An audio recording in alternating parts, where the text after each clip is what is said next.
Judge Mrazek. My name is Amy Richens. I am Eric Richins' sister. Today, I'm here to speak as a victim and to speak for Eric because he no longer has a voice. I addressed this court in 2023 when we were living in a state of visceral shock. Now, 3 years later, we are here at sentencing on a date that carries a weight I can barely describe. Today's Eric's 44th birthday. Birthdays are supposed to be proof of life, a day to celebrate another year of growth.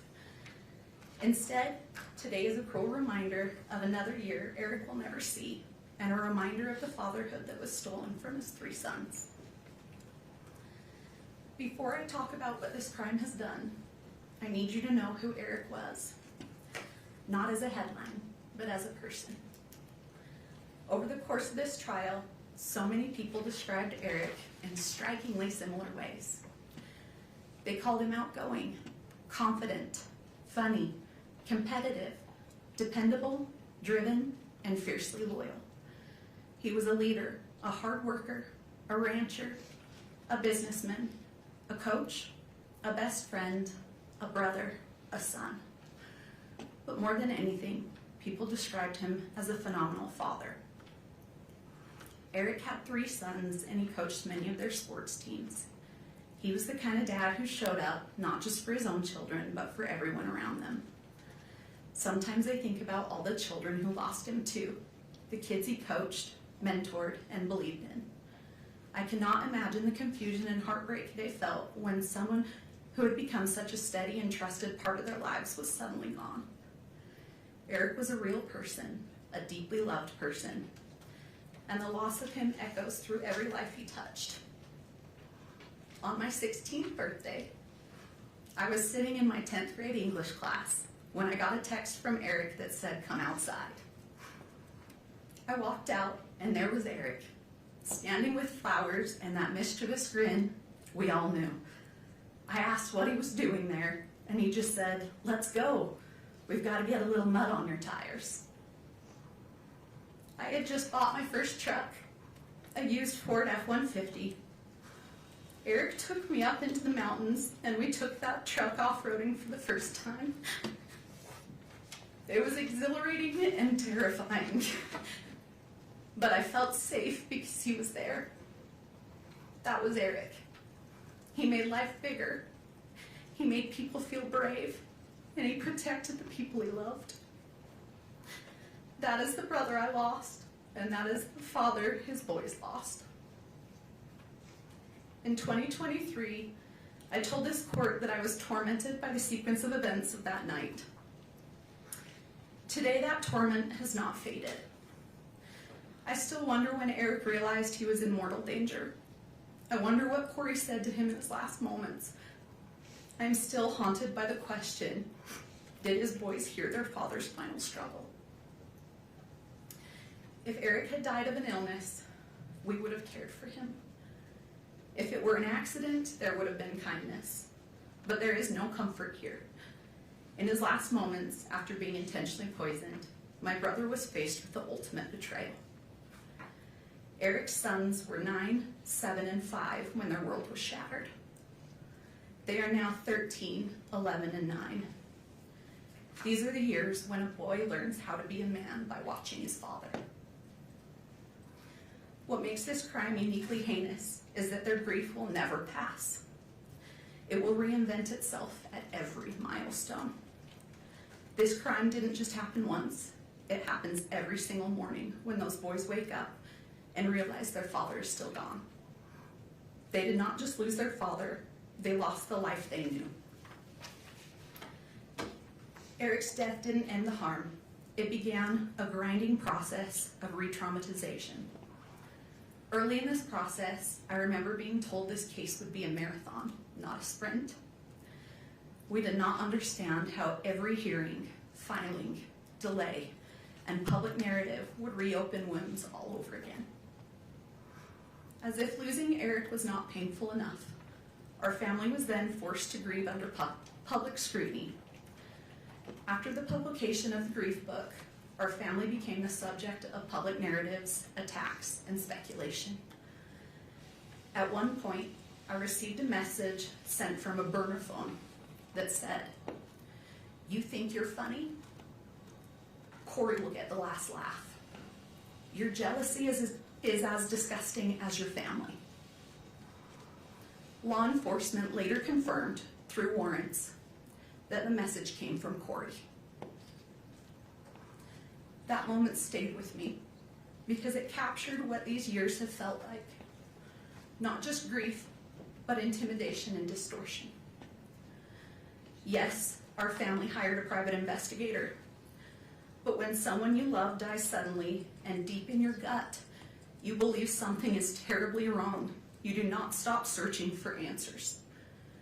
The real question is not why would you investigate? The real question is, what wouldn't you do? What wouldn't you do for your brother, for the truth? I also feel compelled to address the emotional toll of the trial itself. As the designated victim representative, and more importantly as Eric's sister, I have a right to be present in the courtroom. Yet during the proceedings, I was essentially kept in the dark.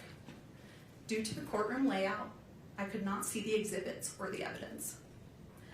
When we requested simple accommodation, we were told that the trial was being broadcast on court TV and I could excuse myself and watch from home with the rest of the world. Being told that my right to be here was interchangeable with a television broadcast was a profound violation. I did not want to watch Eric's life and death as content from my couch. I didn't want to go home after a grueling day and listen and watch it all over again. I had a right to be here, to face the evidence directly. Still, to this day, I have not been able to rewatch the trial because it's so time-consuming and painful to relive. I still have not seen all the evidence that was presented. Your Honor, I need to say this clearly. Someday, those boys will grow up and look back at the records of this trial. I need the truth to be the only thing they find. The claims made against Eric's character were not just legal defenses, they were acts of secondary violence. Eric was a protector, not a predator. These lies were a desperate attempt to justify the unjustifiable, and they have added a layer of cruelty to our grief that is nearly impossible to bear. I also need to correct the record on a few misrepresentations. First, the prenup. It was provided well before the wedding, not in a last-minute way. Second, the incident between Kouri and me. I never touched her. Kouri pled guilty to assaulting me. Yet she and her circle have continued to spread false narratives.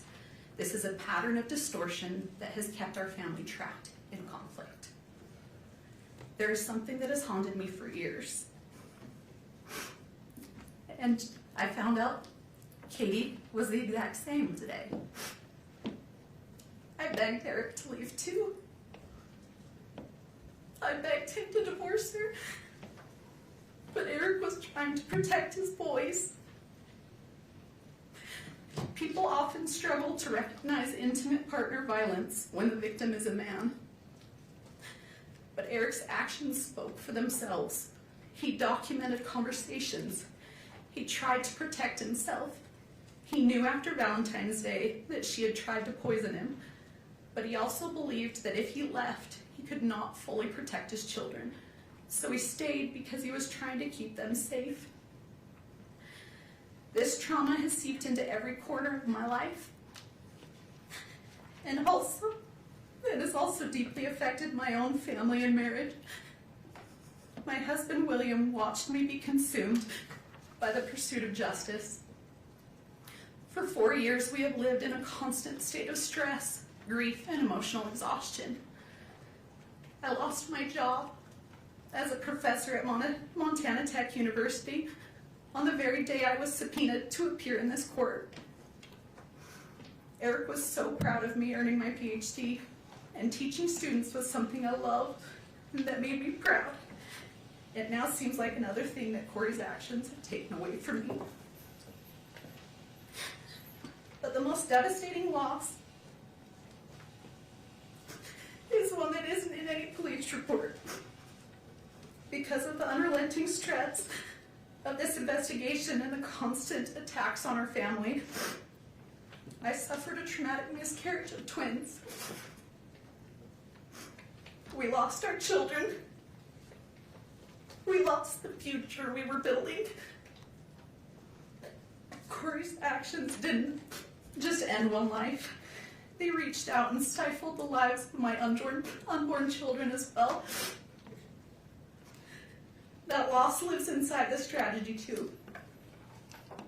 Eric's murder did not just take someone from my life. It plunged me into a darkness. It stole the light I once carried. It erased the future I had planned. Every day, I wake up and step into this same crushing emptiness, where time itself feels frozen and meaningless. The laughter of my future children, the warmth of my family, the simple joy of waking to a new morning, all of it has been devoured by this crime. This grief is limitless, resembling the ocean. Sometimes it softly touches the shore, other times it pounds against it with fierce force. Occasionally, it surges like a massive tsunami, overwhelming everything. These changes can occur suddenly, and like the ocean, it cannot be controlled. I didn't just lose my brother. I lost my sister-in-law. I lost someone I considered my friend. We had good times together. That loss is so complicated now, Your Honor, because it forces you to grieve someone who is still alive while facing the horror of what they have done. It is grief that doesn't resolve. It just sits there heavy every day. This crime has fractured our family in ways outsiders cannot understand. One of the most painful realities is that my husband and I do not get to see our nephews. This tragedy has created a wall of trauma between us, and that feels impossible to climb. Because of this crime, we are no longer present in those boys' lives the way Eric would have wanted. In 2023, I told this court I never knew evil like this existed. Everything I have witnessed since has confirmed that. Kouri did not just kill Eric, she attempted to kill the spirit of everyone who loved him. She lied to his children, she lied to the world, and has shown no remorse while dancing on his grave for profit.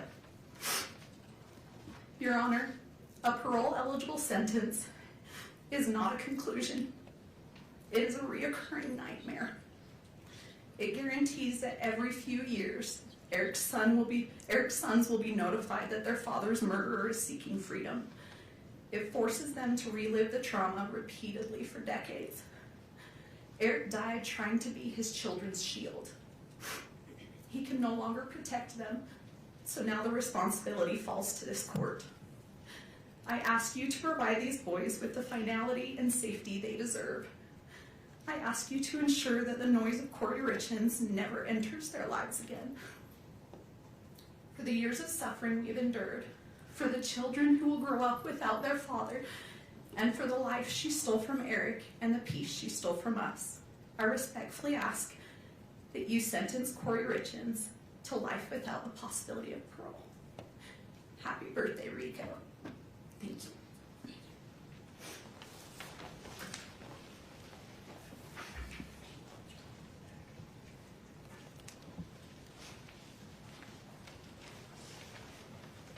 Jessica. Good morning. Good morning, Judge.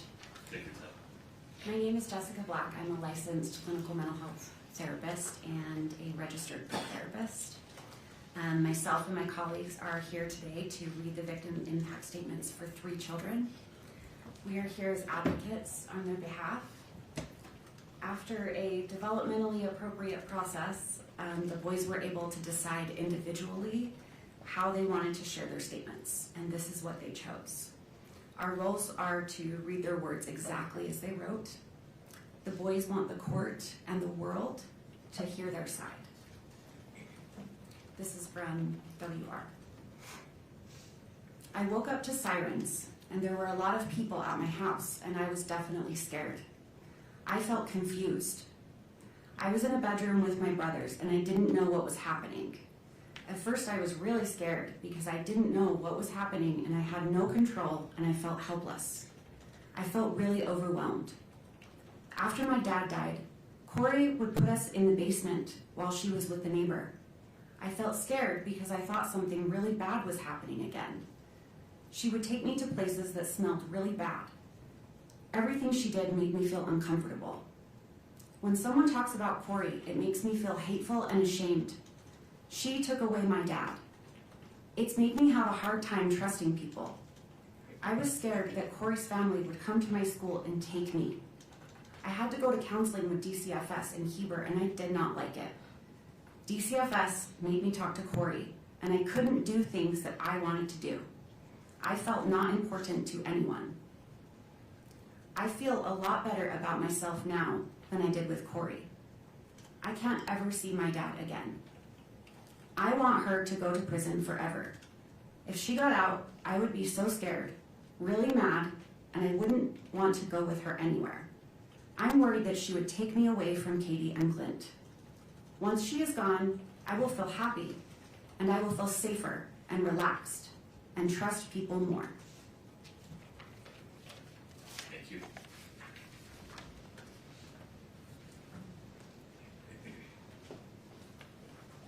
Christina. Yes, Good Your morning. Honor. I am Christina Green. I'm a licensed clinical social worker, not registered play therapist, and I will be reading for AR. You took away my dad for no reason other than greed, and you only cared about yourself and your stupid boyfriends. You were not caring and watching over me and my brothers. I had to be a parent to W. C and I would walk him to the bus stop, feed him, and watch him. You were not concerned about our health. When we got hurt, you didn't even care. When C got run over by a side-by-side, you still made him go to the soccer game that day without taking him to the doctors first. You would lock C in his room, and I would have to go to the kitchen and bring him food. You shamed us when we didn't want to eat uncooked lasagna you made. We threw it away because we couldn't eat it. Then you made us watch videos of children starving in war areas. You wanted to scare us into eating something that wasn't cooked. You wouldn't let our dog outside, and then the dog would pee inside. You created this problem, then you would smack my dog on the head as hard as you could. You wouldn't let me put my kitten in the garage for safety at night, and we found it eaten by raccoons the next day. You wouldn't let us turn on and use the heater lamp for the chickens and bunnies, and they froze to death. You would always argue with my dad and lock the door. You were not playing the role as a real mother does. You were doing the opposite. Now my dad can't be my coach anymore, can't be at any of my games. He won't be at my birthdays. He can't teach me how to drive. He won't be at my graduation, and he can't take me camping or fishing. You made me paranoid about sleeping on my dad's side of the bed by saying I might die or get harmed when I was just trying to be close to my dad after you killed him. You took away everything from me and my brothers. I don't want you out of jail because I will not feel safe if you are out. You have never said sorry for anything that you have done to me and my brothers. I don't want you to hurt anyone again.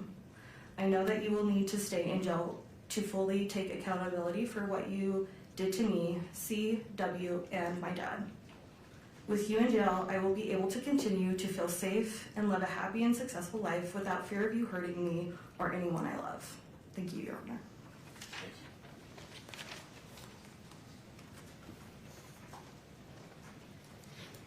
Sarah. Yes, my name is Sarah. I'm a licensed clinical social worker and registered play therapist, and I'm going to read the victim impact statement for CR. My name and age now, my name and age I was at the time of the crime. CR, age 12, now 13. I was 9 when my dad was murdered.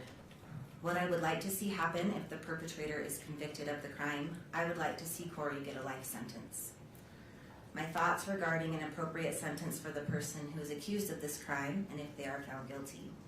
I think Kouri should get a life sentence because what she did is very sick, because it had no reason to happen and it impacted a bunch of people, including me. These are some reasons why I think she should have a life sentence. The information I feel is important for the judge to be aware of in sentencing. I think the judge should know that my dad was a good person and very thoughtful and kind and helped whoever needed help. He was always taking the extra mile to help people. My physical injuries as a result of this crime are as follows. I was sleeping and then I went to get a drink of water, then went back to bed. And when I woke up shaking and Bailey called the ambulance and they came and I couldn't talk for a while, I think Kouri had something to do with it because she didn't call the ambulance. She called Bailey and Bailey called the ambulance. At the ER, Kouri resisted to have my blood drawn, and kids who usually have this kind of seizure is when they are a few months old to a year old. I learned later that Kouri bought more fentanyl and had it in the house when this happened. I think this is what happened. She did what she did to my dad in the living room. My experienced emotional injury because of this crime is described as follows. Sad. I feel mad that I have to feel sad. I went from being scared for my life to feeling really good. I was scared for my life because I didn't eat that much. Kouri was always drunk or gone. I was always locked in my room. I can't remember, but I am pretty sure the lock was on the outside. Kouri threatened she would kill my lizard because we didn't want to watch some weird show with her. All of our chickens died because there was no food or water. My rabbit died because we didn't have food or water. The goats almost starved to death because she bought moldy hay and she didn't water them. Nothing ever got fed or watered. It didn't feel good to worry about my animals. I felt like I had to take care of my siblings. Ash mostly took care of me though because I was locked in my room. Ash would bring me food. Kouri would lock me up if I told her she was drunk. This happened pretty much daily. I feel angry that she locked me in my room. I am angry almost all my animals died. I am angry she threatened to kill them. I am angry she killed my dad. I started to feel really good when I moved into a safe place. It was safe because the people around me were safe, Katie and Clint. I felt safe at Jake and Shalina because I wasn't with Kouri anymore. Counseling. I feel annoyed that I have to go to counseling and tell the story about what happened 55 million times. I feel better now because I know it's to help me. I would like to not have to go to counseling. I would like to have to not worry about anything after this trial is over. I want the judge to know I hope Kouri gets convicted to a life sentence. Kouri is always drunk. I want the judge to know my dad was a good person and I miss my dad. I miss my dad, but I do not miss how my life used to be. I don't miss Kouri, I will tell you that. Thank you. Thank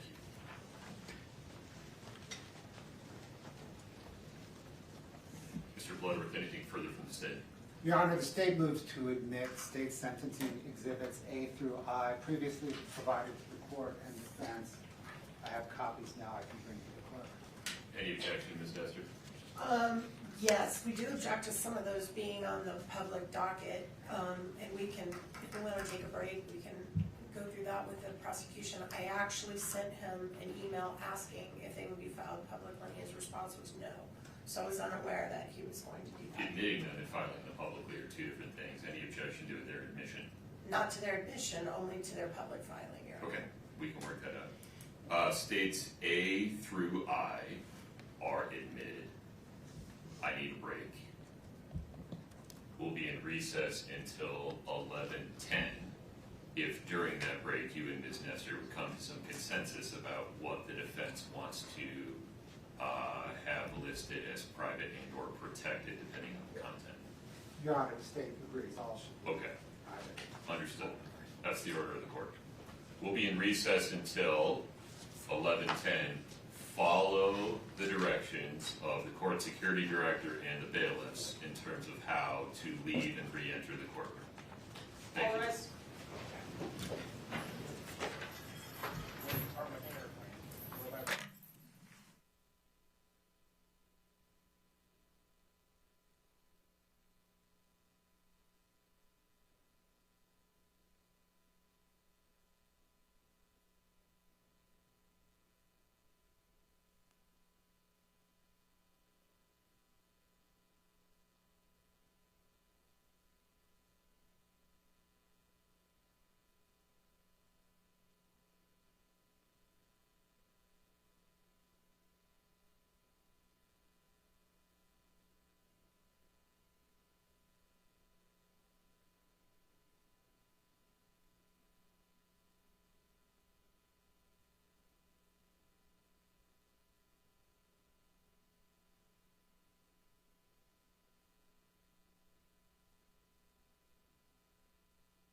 seat, thank you.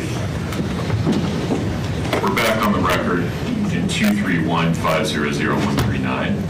Mr. Bloodworth, just to confirm, anything further from the state? No. Okay. Ms. Lewis, Ms. Nestor, please tell me what's contemplated. Your Honor, I have some opening remarks, then we have some letters that some of which we've been asked to read, others are here to read themselves. Due to the excessive publicity, several of the people have asked that only you and the prosecutor know their names, and then we not say their names, and so I'm going to provide you with each letter as we go that has their actual names on it. All of them are willing to confirm with you privately that they've written these letters as officers of the court. We assure you they have, but they did not want to appear on camera. That's fine. And then, after we do a set of the letters, Mr. Ramos has some very brief remarks, and then we're going to put on 3 more. Then Ms. Lewis will close out remarks, and then Ms. Richens will do her allocution at the very end. Understood. If that's sufficient. Please. Thank you.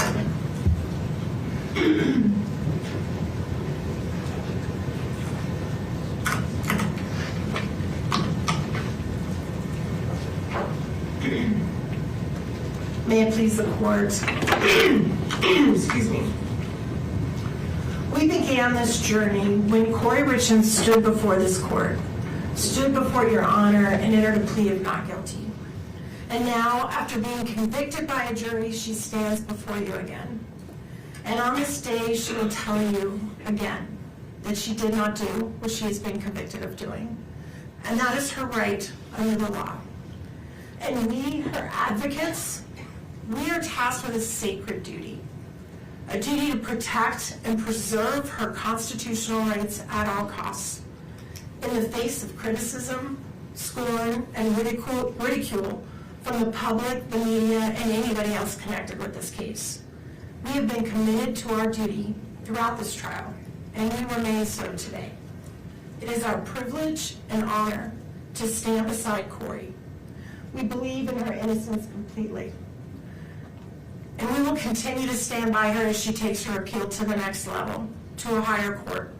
But that battle remains for another day.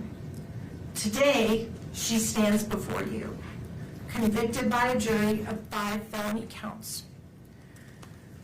We recognize and honor that this court is also tasked with a sacred duty. A duty under the Constitution and laws of our state to decide the appropriate sentence in light of Ms. Richens' convictions. The enormity of that responsibility cannot be denied. Everything we will present to your honor today is submitted for your consideration with an abiding faith in the court's commitment to its sacred duty, and in the prayerful hope that mercy will prevail over calls for retribution. As the state has conceded in their briefing, in order to decide an appropriate sentence, it is right and just for this court to look not only at the conduct for which Kouri Richins has been convicted, but also at her entire life. The good things she has done, making her worthy of the mercy of this court.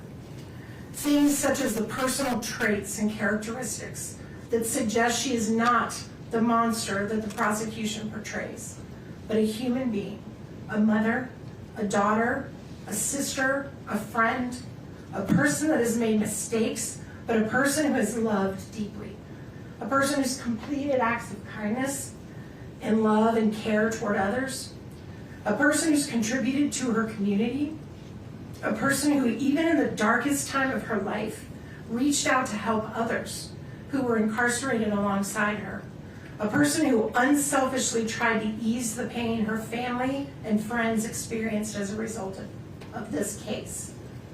Now, we have asked people who know Kouri the best to show you the person they know and love. You will hear from family and friends who saw her the most. You will hear from people who worked with her. You will hear from people who spent time with her since she's been incarcerated and have seen how committed she is to rehabilitation while she's in jail. Even more telling, you will hear how she's helped others even when facing unbearable situations in her own life. All of these individuals will reassure this court that she can be productive and make positive contributions in a carceral setting. You've heard from the state their cry for the harshest punishments available under our laws. Yet you also presided over this trial. You saw the evidence and the absence of facts that would justify such penalties. I am sure this court is aware of what a sentence of life without parole actually means in a prison setting. These individuals are locked down in their cells 23 hours a day. They are not provided with the opportunity to participate in programming, seek education, work at jobs in the prison. For all intents and purposes, they are treated as death row inmates. They are denied in-person visitation. They are stripped of any sense of community or humanity. They have no hope of any future reunification with the people they love. Out of the thousands and thousands of cases that go through our criminal justice system, less than 100 individuals have been determined to be worthy of a sentence of life without parole. And that is because judges throughout this state understand that such a sentence presumes that an individual is wholly incapable of redemption or rehabilitation and should be punished in the worst way imaginable until they die alone in a cage. And Ms. Lewis will talk more about that later. But in the meantime, you're also going to hear from 3 people who've never met Kouri Richins. They know nothing about her case, but they know about what life without parole means. You are going to hear from a mother whose son was murdered and how many years ago she was in the position that the Richens family is in now. You will hear about her journey to forgiveness and how after many years she came to regret seeking the penalty of life without parole for her son's killer. You will hear from a woman who understands how Kouri's boys feel. Her father killed her mother and was sentenced to prison. You will hear how she learned to forgive her father and how she's enriched her life through finding her way into a relationship with him again. And you will hear from a former prosecutor, someone who sat right where Mr. Bloodworth sits now, and how he personally witnessed the rehabilitation and tragic end of an individual he put behind bars for life. All of these perspectives are important because they remind us and the court that the recognition of the precious gift of life takes many forms and can change over time. They remind us that the decisions made by this court today can reflect our own humanity and inspire us all to have hope and believe in forgiveness. Finally, Your Honor, you're going to hear from Ms. Richens herself. Her allocution is unusually long.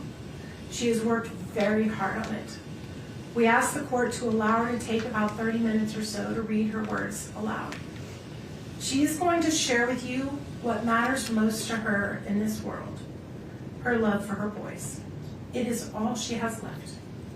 Everything else she has ever held dear in her life has been stripped from her.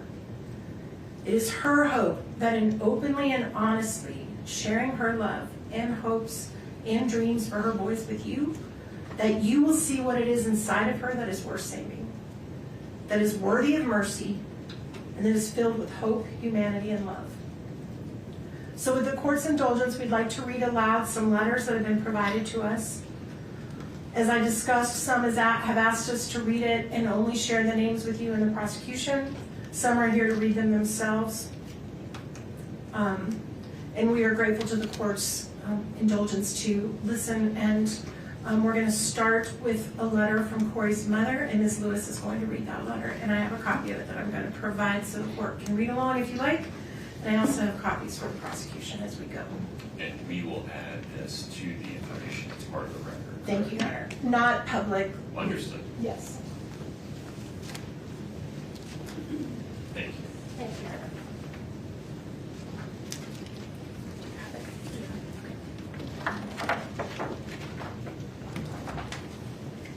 Good morning, Your Honor. Kouri's mother, Lisa Darden, is here in the courtroom. She is actually, I feel, given me the privilege to read her words. She was concerned about her ability to read them herself. Your Honor, Kouri is my daughter. I write to you today carrying grief that words struggle to hold. First and foremost, I want to acknowledge the loss of Eric. He was my son-in-law, my friend, and a truly wonderful father. Eric had a kind heart and a generous spirit. He was deeply loved, and he will never be forgotten by me or by the many people whose lives he touched. Eric once saved my life, and I have carried that gratitude with me every day since. His legacy lives on most clearly through the 3 beautiful boys he left behind. Your Honor, I speak today as a mother and as a grandmother. The children are my greatest concerns. These 3 boys have endured unimaginable loss and upheaval in their young lives. They lost their father, then their mother, then the sense of safety and continuity every child deserves. Their world has changed again and again through no choice of their own. Whatever sentence is imposed will shape their lives forever. Whatever sentence is imposed, that was their choice. I will continue to watch the boys grow, whether at school events, or sporting activities, and throughout their lives. I will keep them in my prayers, hoping they grow into emotionally stable and resilient young men. Kouri is more than the worst day of her life. She is a mother who has devoted herself to her children since the day they were born. Before all of this, she was deeply involved in their schooling, their sports, their faith, and their community. She coached teams, volunteered weekly at school, led youth programs, and taught her boys compassion through service, from food banks to flood relief to helping firefighters and families in need. Her life centered on her family and on helping others. In many ways, everyone impacted by this case has suffered loss. However, the greatest burden has fallen on 3 innocent children. These boys have experienced repeated disruption and trauma at an age when stability is essential. Before these events, they lived in a loving home with 2 devoted parents. They were surrounded by family, supported emotionally and financially, and deeply connected to both their mother and father. Their lives revolved around school, sports, family traditions, and feeling safe and loved. That sense of security was taken from them in stages. First, they lost their father suddenly and without preparation. They were informed by officials rather than being guided gently by a parent, a moment that forever changed their childhood. Their mother then spent more than a year helping them navigate grief, modeling compassion and emotional resilience, and working closely with them to understand loss in age-appropriate ways. She even found creative ways to help them cope emotionally during this painful period. Then, they lost daily access to their mother. Once again, they were told life-altering news by strangers rather than family. The boys were moved between placements, disrupting routines and emotional progress, despite beginning to feel settled and supported.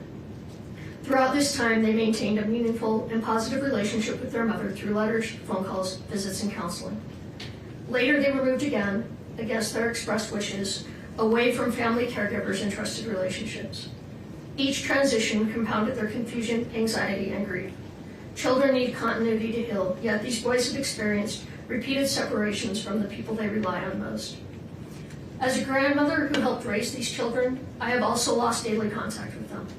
They were a central part of my life, just as I was part of theirs.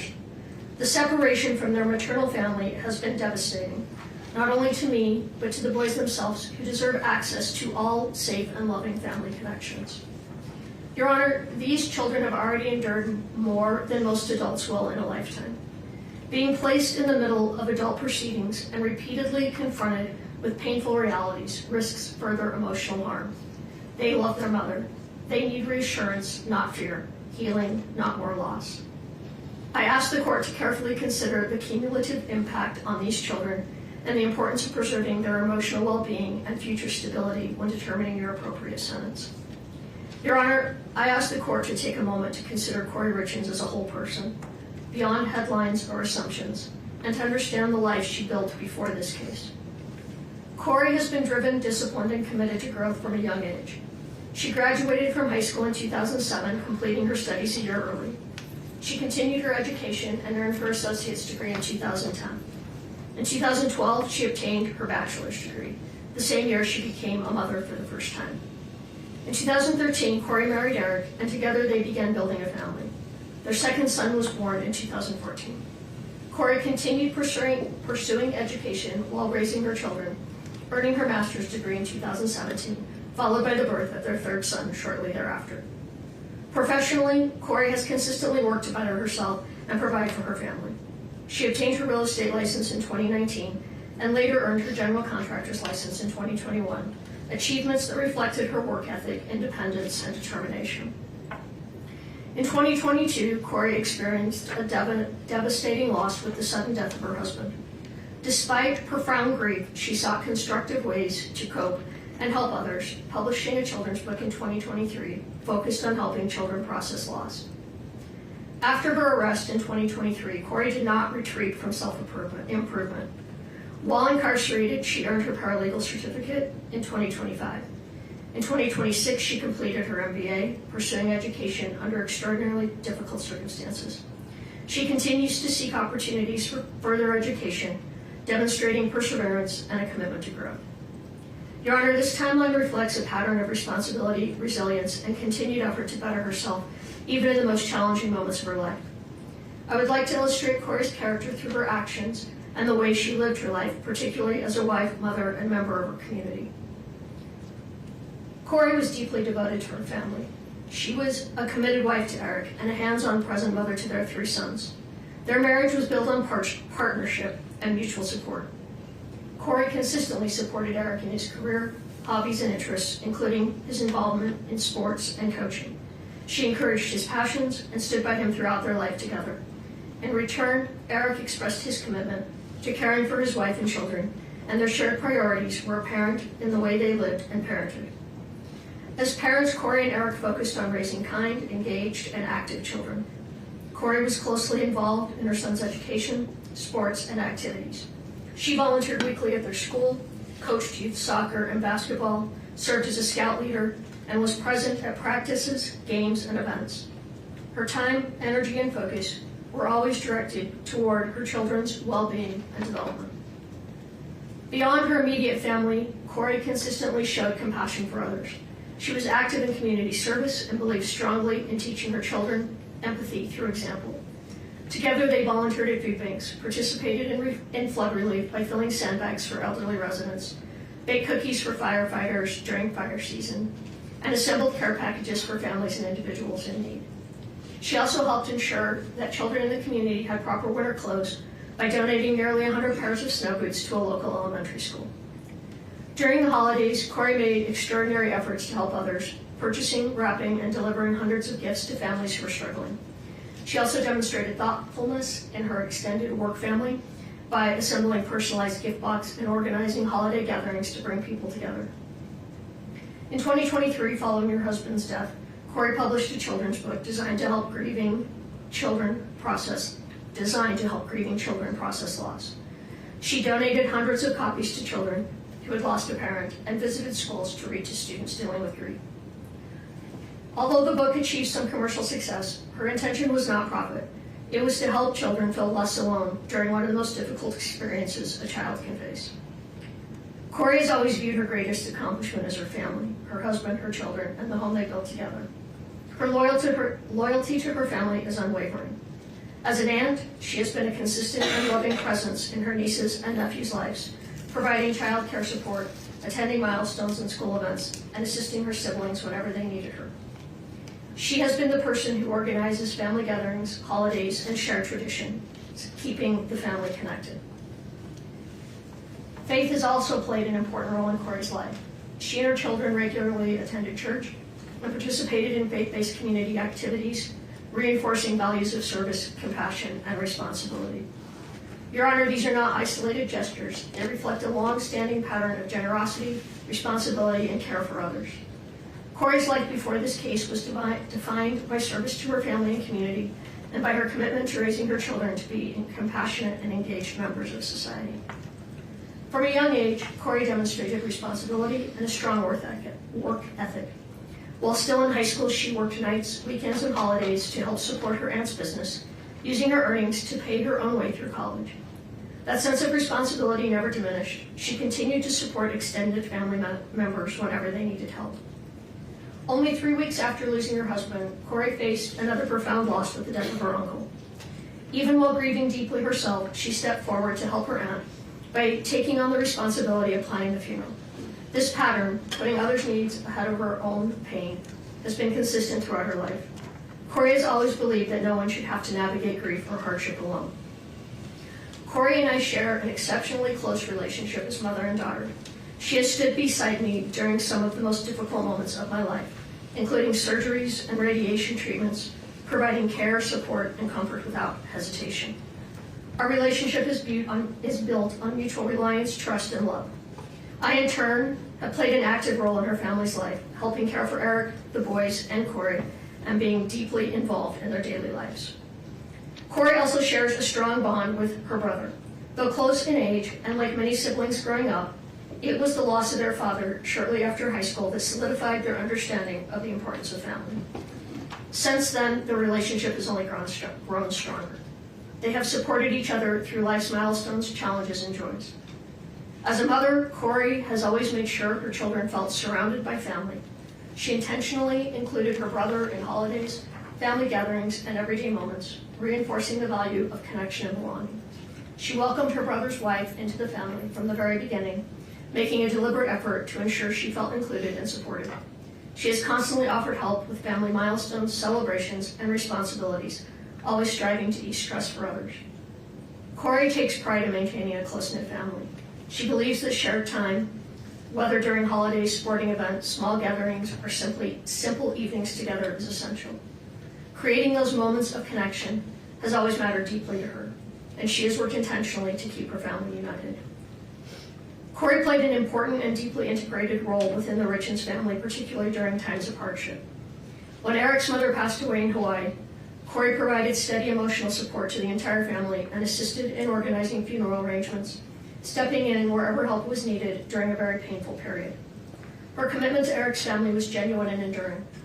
At one point, Eric's mother expressed that Kouri was not simply her daughter-in-law, but her daughter, a reflection of the closeness and trust Kouri had earned within the family. Kouri and Eric prioritized time with extended family, creating meaningful memories together, including regular visits to St. George, Utah, to spend time with Eric's grandmother. When one of Eric's sisters faced unemployment, Kouri helped her secure work at the hospital where she herself was employed. She also routinely provided childcare for her sister-in-law's children, allowing them time together as a couple. Her involvement went beyond logistical help. She always participated in family milestones, including serving in a bridal party and assisting with wedding planning for another of Eric's sisters. During a particularly difficult period in that sister's life, Kouri accompanied her to a self-help retreat, offering both emotional support and companionship. Within the Richens family, Kouri often served as a source of calm and connection. She consistently worked to ease tensions, provide comfort, and maintain relationships during challenging moments. Her efforts contribute significantly to the overall well-being of the family. Kouri's compassion extended well beyond her immediate and extended family. She opened her home to the parents of a friend whose house had been damaged, offering them a safe place during a difficult time. When another friend's parents lacked firewood, their sole source of heat during the winter, Kouri arranged for a truckload of wood to ensure they stayed warm. She maintained close, supportive friendships, participated fully in friends' major life events, and was actively involved in the lives of their children. As a neighbor, Kouri was equally attentive and caring. Her home was offering a gathering place for neighborhood children, and she routinely prepared meals for parents working late or offered help to neighbors facing illness, including one undergoing chemotherapy. Her generosity was never performative. It was quiet, consistent, and motivated by genuine concern for others. Kouri is not a perfect person, but she is an authentic one. Her life has been marked by steady acts of kindness, loyalty, and service toward her family, her friends, and her community. She has always found purpose in easing the burden of others and helping people through difficult moments. Following Kouri's separation from her children, they were placed in a living situation that differed from what they expressed as their preference, despite having strong and meaningful bonds with extended family who had long played an active role in helping raise them. As young children, they had little control over these decisions, which added to their sense of uncertainty and loss. Kouri's sons are now facing significant emotional challenges in their day-to-day lives. They are processing grief, separation, and repeated changes, all at an age when stability is critical. Like their mother, Kouri's eldest son is especially sensitive and expressive, and he has struggled deeply with these transitions. All three boys are currently receiving counseling, which has been essential in helping them cope. Kouri has consistently supported therapeutic intervention and has emphasized the importance of counseling not only for each child individually, but for the family as a whole. In particular, she has advocated for additional individual support for her eldest child, recognizing his specific emotional needs. The circumstances surrounding their separation and the rules governing communications have made it difficult for Kouri and her children to openly share their feelings with one another. This limitation has taken an emotional toll on both the boys and their mother. Important thoughts, reassurances, and emotions often remain unspoken, creating additional stress and sadness. As a mother, Kouri experiences deep anguish over her inability to comfort her children as she once did. She worries constantly about their emotional well-being and struggles with the pain of knowing they are hurting while being unable to fully support them. Her concern for her sons remains constant and unwavering. Kouri has endured profound emotional and personal suffering since the loss of her husband. She is grieving the absence of the man she loved and built a life with, while navigating separation from her children and family under intense public scrutiny. The weight of these losses is immense, and it has affected not only Kouri, but her entire family, her mother, her children, and those who love her. Despite being incarcerated, Kouri has continued to demonstrate resilience and personal responsibility. Within the confines of jail, she has dedicated herself to education and self-improvement, using her time to study and work toward meaningful goals.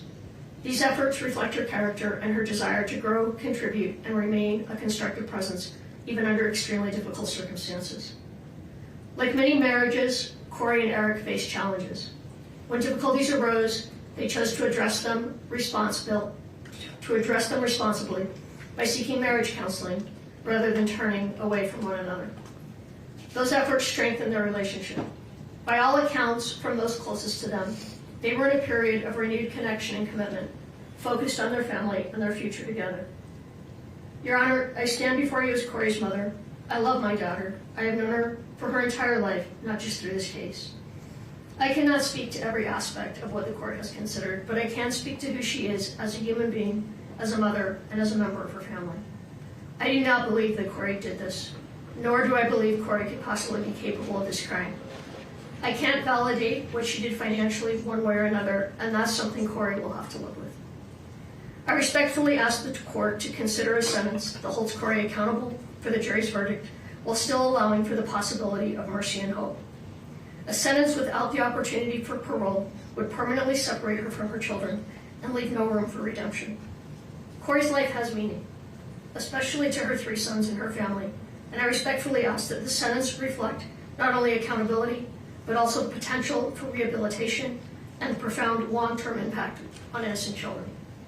Your Honor, I ask from a mother's heart that Kouri be given a sentence that allows the possibility of a future, one in which she can continue to grow and one day be a positive presence in life and her children's lives again. I firmly believe the jury reached an incorrect conclusion and that this outcome represents a profound injustice driven by personal bias.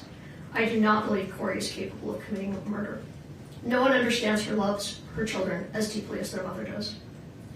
Thank you for listening, Your Honor. I love you, Kouri, Carter, Ashton, and Weston. Her story does not end with this sentence. It is the strength of her comeback that will define it. Thank you, Ms. Lewis. Your Honor, at this time, we would ask Renee Odom. She is going to read her own letter. We ask that she approach the podium, and I will provide it to the court and the prosecution as well. Of course. Renee, good morning. Good morning. One moment, please. Thank you. Renee, please proceed. My name is Renee Odom, and I am here today as the sister of Kouri Richins. I want to begin by saying nothing I share today is meant to excuse or lessen the seriousness of what has brought us here. Eric's life was taken, and that loss is permanent. I want to acknowledge Eric by name and say that I loved him. He was kind to me. He was a part of my life, a part of my children's life, and a part of my family. He matters deeply, and he is missed. This tragedy has devastated our family, and its deepest impact continues to fall on Kouri's 3 boys.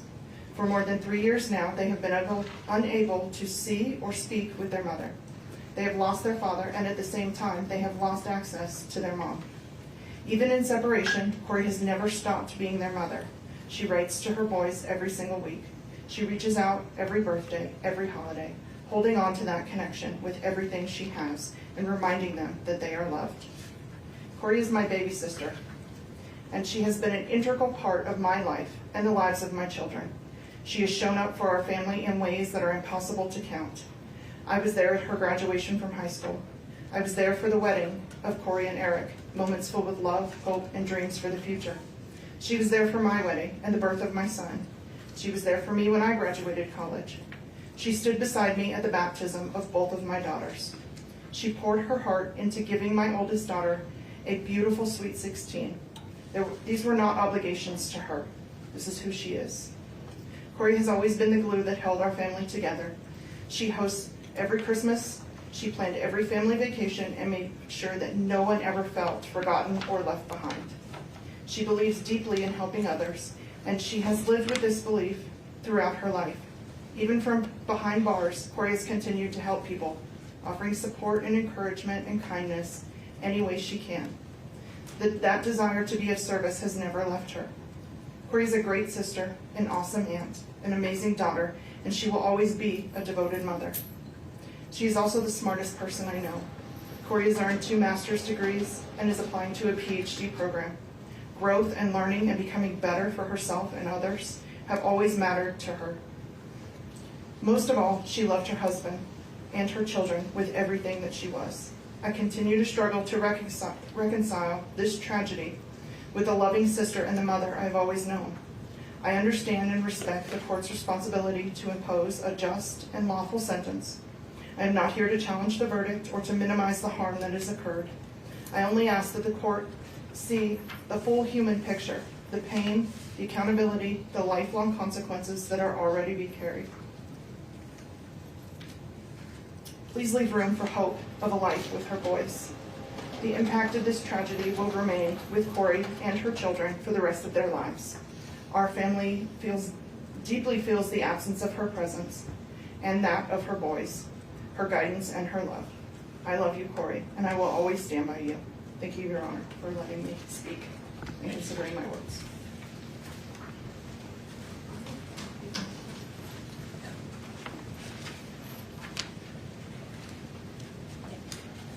Your Honor, at this time, I'm going to read a letter from Kouri Darden.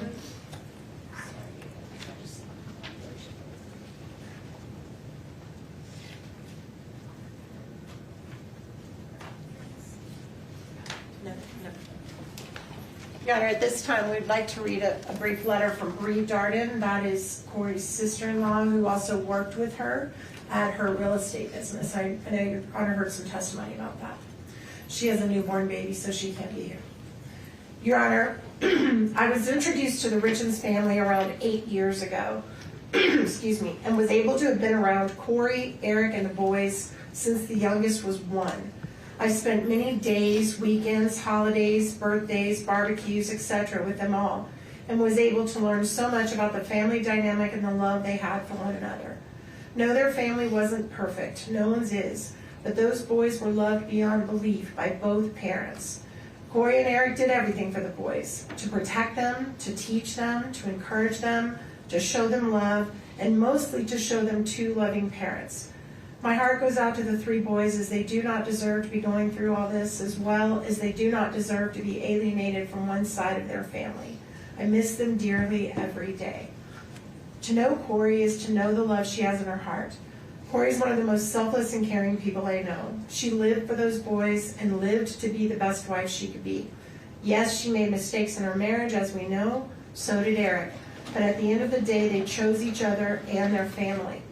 As a loving mother, exceptional caretaker, and benevolent humanitarian, Kouri was truly a devoted volunteer. She never stood still when she knew she could help another, embodying the definition of true character.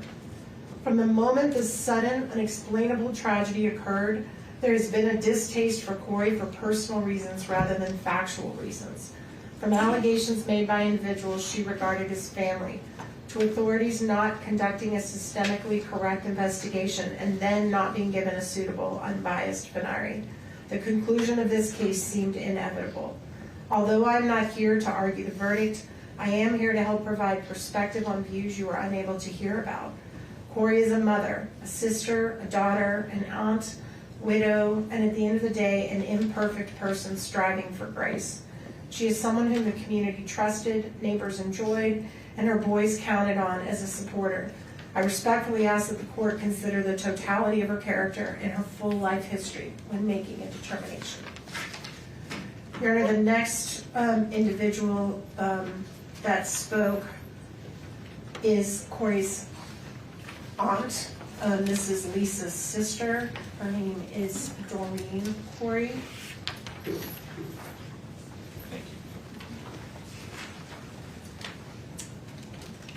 Your Honor, thank you for allowing me to speak today. I have spent many sleepless nights trying to find the right words for this moment because it is heartbreaking to stand here and speak about someone I care deeply about in a courtroom like this. I believe in you, Kouri, and I'm very proud to be your aunt. I stand before the court not to minimize the seriousness of this case, but to speak about the person I have known outside of these proceedings. The woman I know is not the monster these proceedings may have made her appear to be. When I think about her, I do not think about charges, headlines, or verdicts. I think about the mother I watched love her children with every part of herself. I think about the woman who worked hard to build a better life through education, determination, and sacrifice. I think about someone who wanted more not only for herself, but for her children and the people she loved. Her children were never just part of her life. They were her entire world. I watched her celebrate their accomplishments, comfort them in difficult times, and carry the weight of motherhood every single day. She loved fiercely, deeply, and unconditionally. Eric and those boys were her life. Both Eric and Kouri were very loving and attentive parents. They were solid, they loved hard, and they played hard. I also watched her work tirelessly to educate herself and create stability for her family. She pushed herself because she believed in building a meaningful future. She was proud of what she accomplished, but even more proud of being a mother. This conviction does not erase the years of humanity, goodness, and compassion that existed before this moment. I know there are people who may only see the charge or the verdict, but I ask the court to remember a person is more than the worst moment of their life, or in this case, more than a verdict that many of us still struggle to understand and accept. The woman I know is compassionate, intelligent, nurturing, and deeply human. I do not believe she's cruel or beyond redemption. I believe there's still goodness in her, and I know there are many others who believe that too. Whatever sentence is imposed today will not only affect her, it will echo through the lives of her children, her family, and everyone who loves her for years to come. Her children still need their mother's guidance, love, voice, and presence in whatever way they can still have it. I understand the weight of the court's responsibility, and I speak with respect for these proceedings. I only ask that when sentencing is considered, the court remembers the whole person standing before you today. Not only this moment, but the years she spent loving, learning, sacrificing, and being devoted mother. I love you, Kouri, and I love those precious boys. I ask for mercy, I ask for compassion, and I ask that the court see the humanity in her so that so many of us have seen for years. All right, the next one is an individual that did not want their name read in the public, so I'm going to provide it to the court and the prosecution only. This is a close friend of the family. To the Honorable Judge Mrazek, I'm writing to respectfully share my personal relationship and observations with the Richens family and 3 young boys, and to ask that you consider sentencing Kouri to 25 years to life rather than life without the possibility of parole. From 2017 to 2019, I had the privilege of working as a babysitter for Kouri and Eric's 3 children. I was able to view this family at a time when things in life were good for them. The youngest, Weston, was still in diapers, and we worked on potty training together. What struck me most during that time was the stable, loving, and orderly home the 3 boys had to grow up in. Kouri was a young mother, close in age to 2 of my own children, and she'd established a true house of order. The home was beautifully decorated. I particularly remember the bright fall decor. The walls were lined with photos of the boys at different ages, and they had a wonderful playroom over the garage. The family worked together, played hard together, and clearly loved one another. I recognized the effort and pride in caring for her family. When she was out of town one week, she left detailed meal plans for me to use the crock pot so Eric could come home each night to dinner with the boys. Those meals were so good that I replicated them for my own family. I was so impressed by her age progression photo display in the hallway that I had canvases made of my own grandchildren in a similar fashion. I even copied some of her simple but festive fall decorations and bought similar cowboy kid toys for my grandchildren after seeing how much her boys enjoyed them. Kouri's positive influence extended beyond her own family. I brought many of her ideas home with me.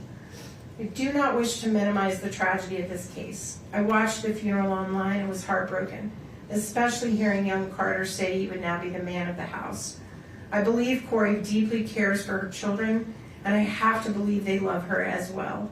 3 boys' lives will be forever affected by the court's decision. I believe in the possibility of rehabilitation and the value of preserving hope. I respectfully ask that you not eliminate the chance that one day these 3 sons would be able to make their own choice as to whether or not to have a relationship with their mother. Kouri is not a threat to society. Please give her the opportunity to serve her sentence with the possibility of someday returning to her family. Thank you for your time and considering my perspective. Your Honor, the next individual that's going to be addressing the court is going to do it himself, and that is Mr. Greg Hall, and he's here to read his statement to the court.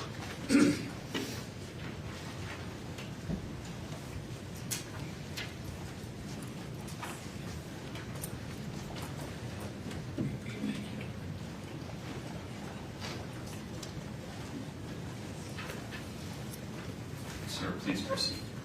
Good morning.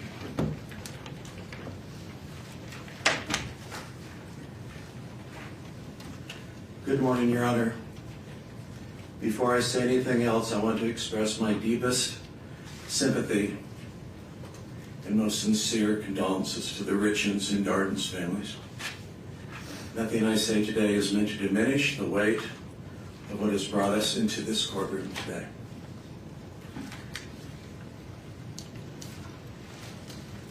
My name is Greg Hall. I have known Kouri for over 7 years, both personally and professionally.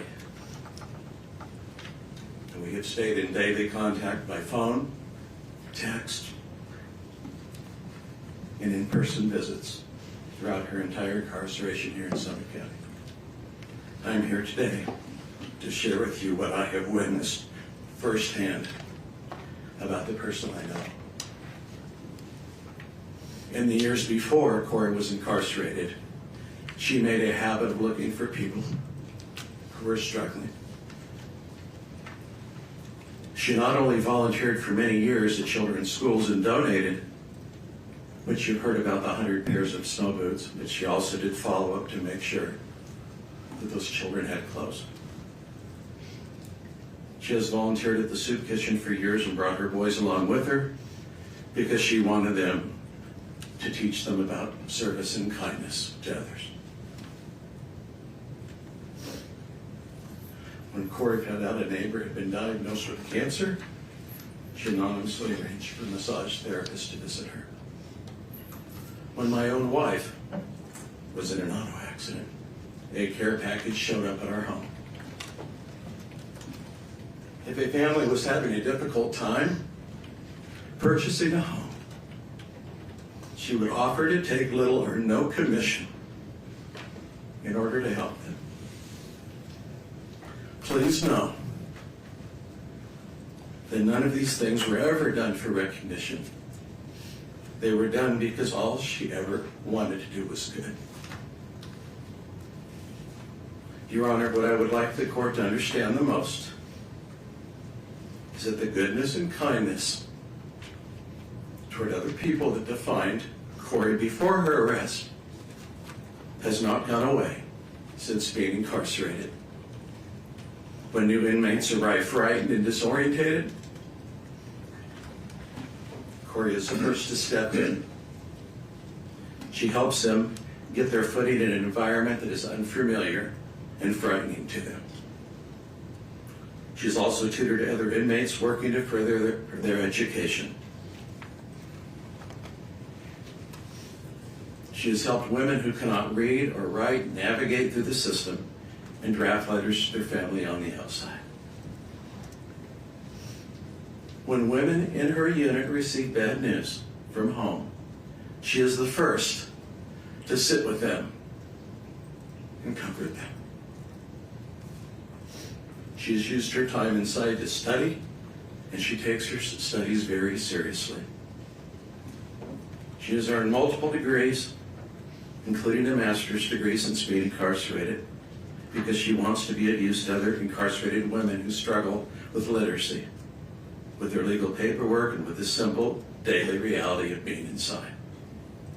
She enjoys studying religion and ethics and the practical application they have in our lives. She attends weekly church services and has helped to create new programs within the jail that other inmates now rely on.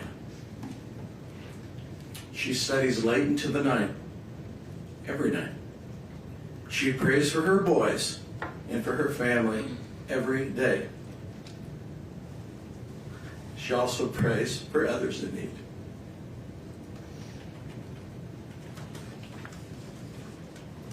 She writes to her sons, though her letters are returned to her unopened. She has not stopped trying to contact them, to express her love for them.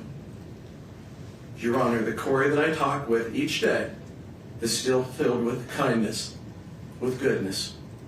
Even to this day, as we speak to one another, she continues to ask and care about how people on the outside are doing. My family, her family, people we mutually know, before ever talking about herself. I'm not here to argue with the verdict of this court.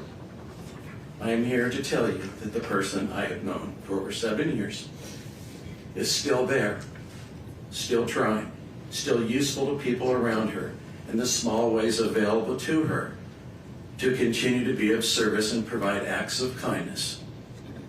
I only ask that the court please take this into consideration today. Thank you, Your Honor. Thank you, sir.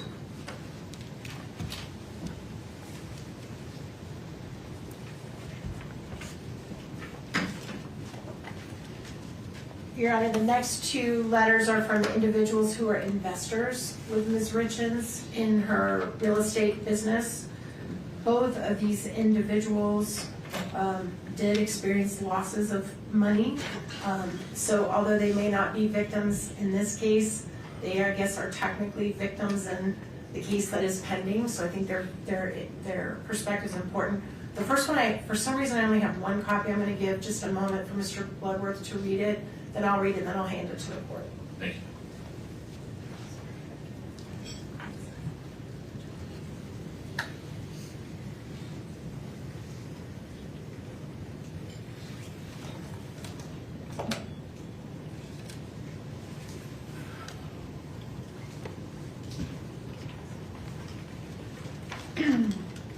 Honorable Judge Mrazek, I'm writing to you regarding whatever sentence you need to impose on Kouri Richins.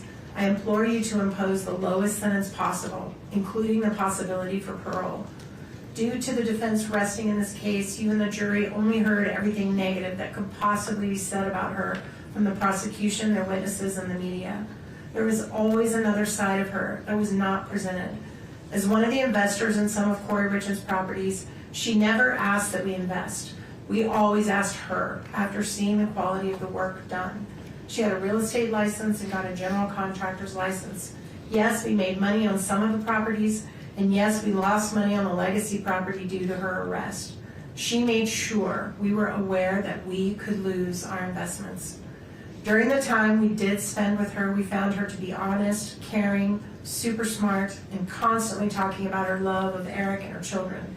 She adores those boys and was involved in all aspects of their lives and very proud of all of them. I understand she has used the time in jail to obtain a second master's degree. I honestly believe that even spending time in prison, that she could still be a valuable and contributing member of society and hopefully one day have a relationship with her boys. I do totally understand how difficult it is to have someone's life in your hands, as I felt that weight as an Air Force flight nurse in Iraq many times, caring for our wounded warriors. We all need to have hope. Please do not take that from her, as she has already lost so much. And I'm not going to reveal the name on public. Thank you.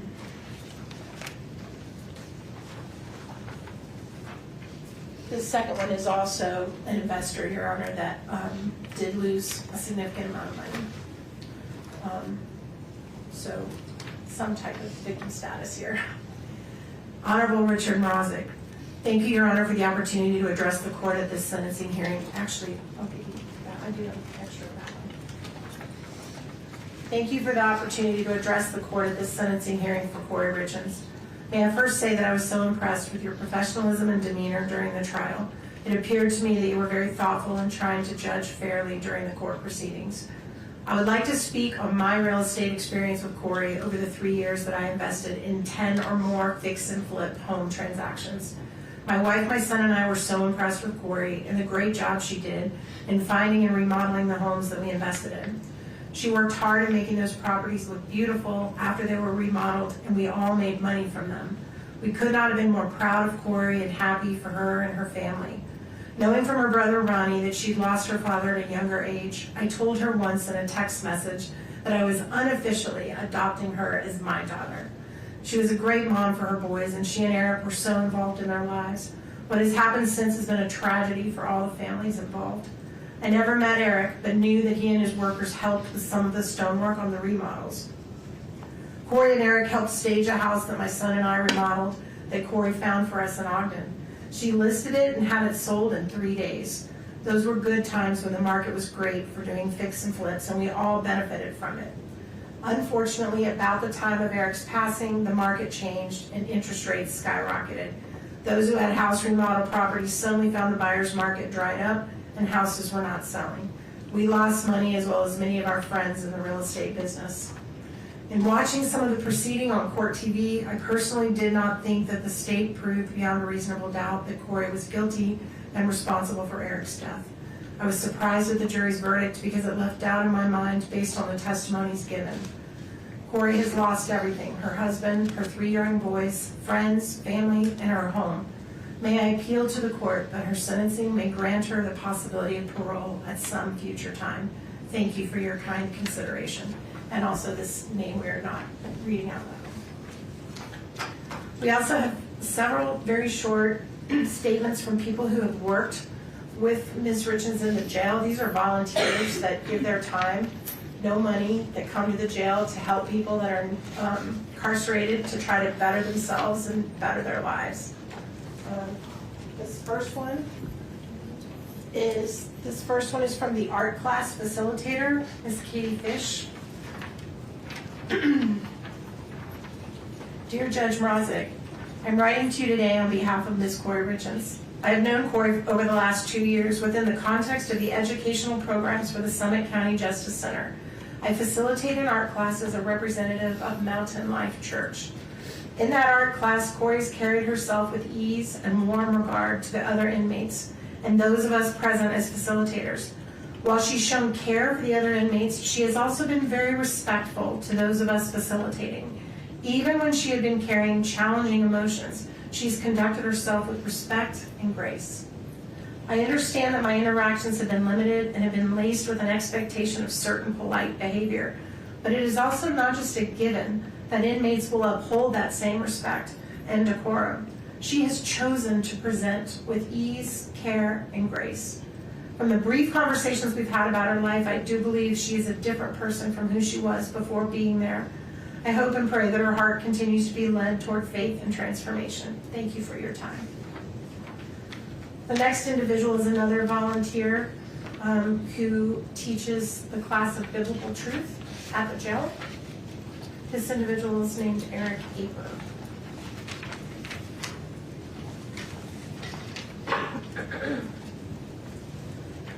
Dear Honorable Richard Mrozik, my name is Eric Marty Aper. Through Mountain Life Church in Park City, I've been a volunteer at the Summit County Jail for 8 years, helping to teach biblical truth to those incarcerated there and leading church services on Sunday afternoons.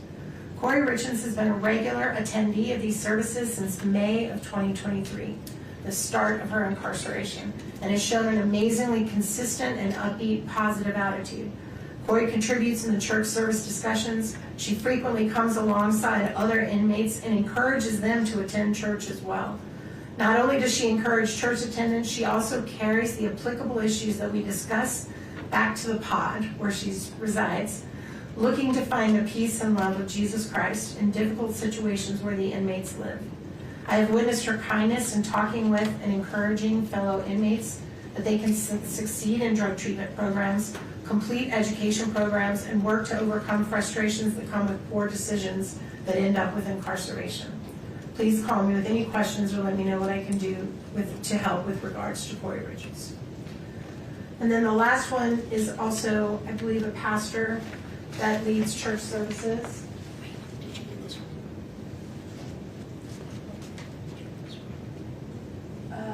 Nope, I think I might pull that out.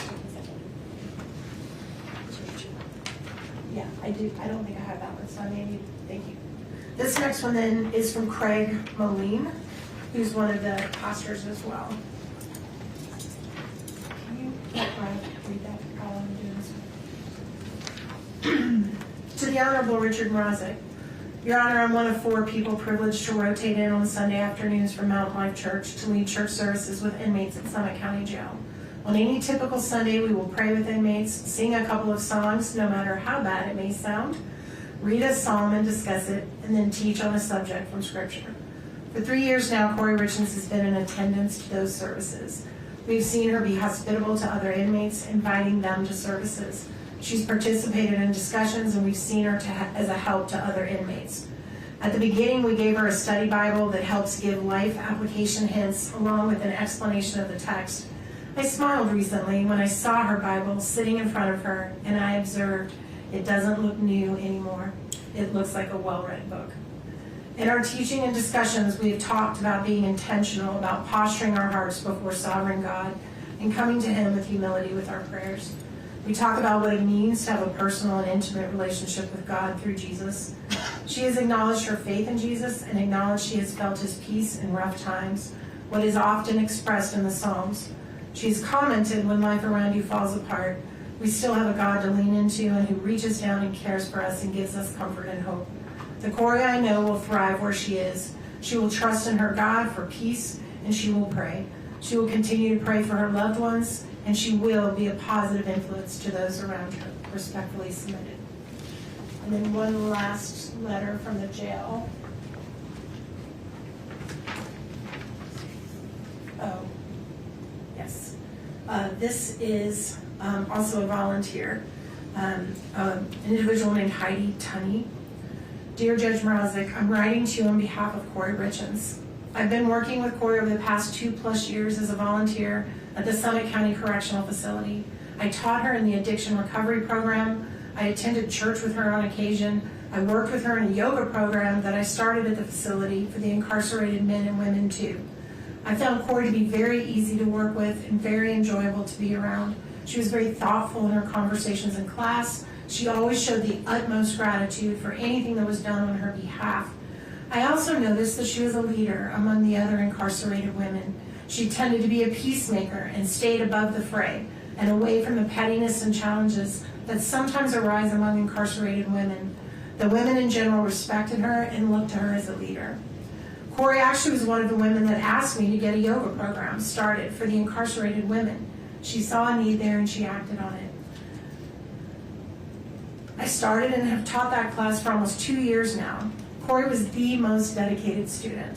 She only missed a couple of times the entire time I taught, and the times she did miss were when she was meeting with attorneys or had court appearances. She has continued to attend even after she was found guilty at her trial. I wish nothing but the best for Kouri. She has a very long road ahead of her. I hope and pray she will continue to use the programs provided to those that are incarcerated to better herself and lead the other women around her. The last letter we have in this section is going to be read by Kouri's brother, Ronnie, who's here to read it himself. And then we're going to have, Mr. Ramos, there it is. Mr. Ramos make a few very brief comments Then we'll conclude with our final three, and then we'll close out with Ms. Lewis and Ms. Richens, unless the court needs a break. Doing all right? No, it might make sense to take a break before Ms. Richins, given what you have previewed regarding timing. Great suggestion, Your Honor. Okay. All right, this is, if Ronnie can come on up.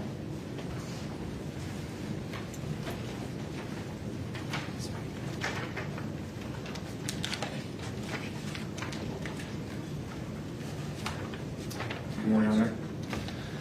I'd like to address the court with actually a personal letter to bring to Kouri. Okay.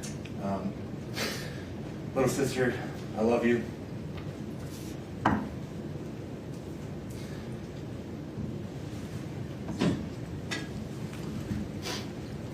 miss you. I miss our random banter. I miss your calls. I miss your constantly over-the-top positive attitude every time you speak. I miss our game nights. I miss our stupid finger gun dance after we won a game. I miss our holidays. I miss you sending the boys to wake me up on Christmas morning, way too early after we've stayed up way too late preparing Christmas for them so that it would be absolutely perfect. I miss our Sundays together. I miss arguing with the boys about who's better, Messi or Ronaldo, Brady or Rogers.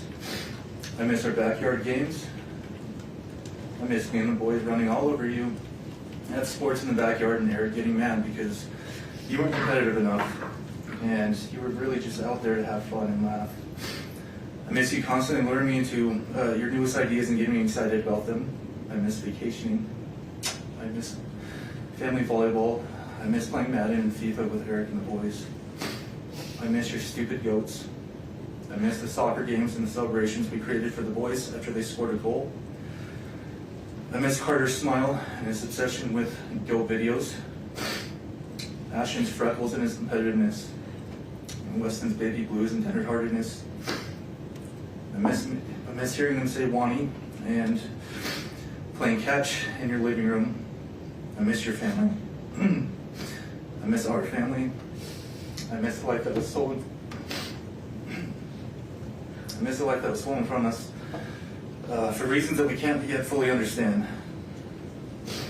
We don't, with 100% certainty, know what happened to Eric. No one does, but we do know with 100% certainty that it wasn't caused by you.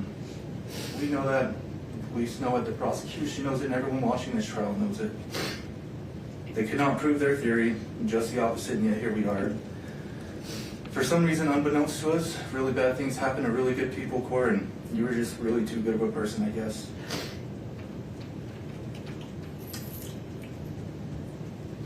I promised Dad a long time ago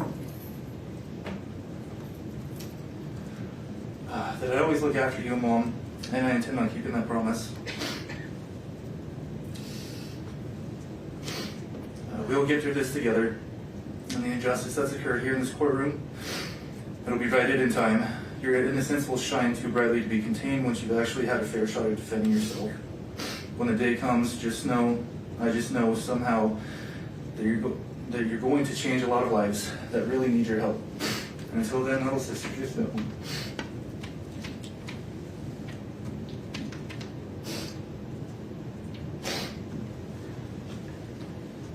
Just know that I'm right by your side, and I'll always be right here for you. I love you. Right, thank you.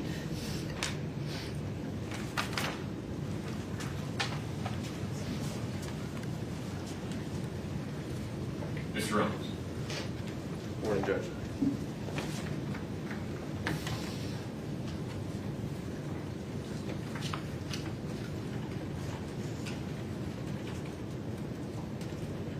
Your Honor, I want to maybe begin by speaking just plainly and honestly.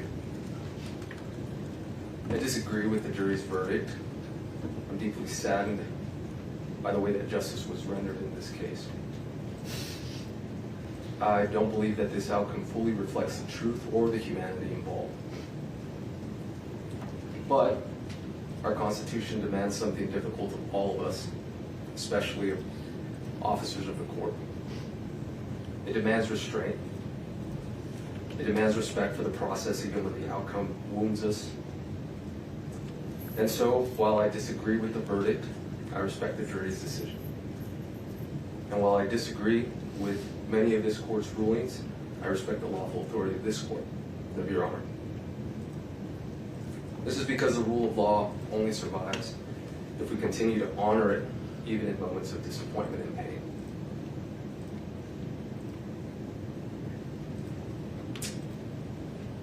But as a Catholic, there's one authority higher than any courtroom, verdict, or government power, and that is God.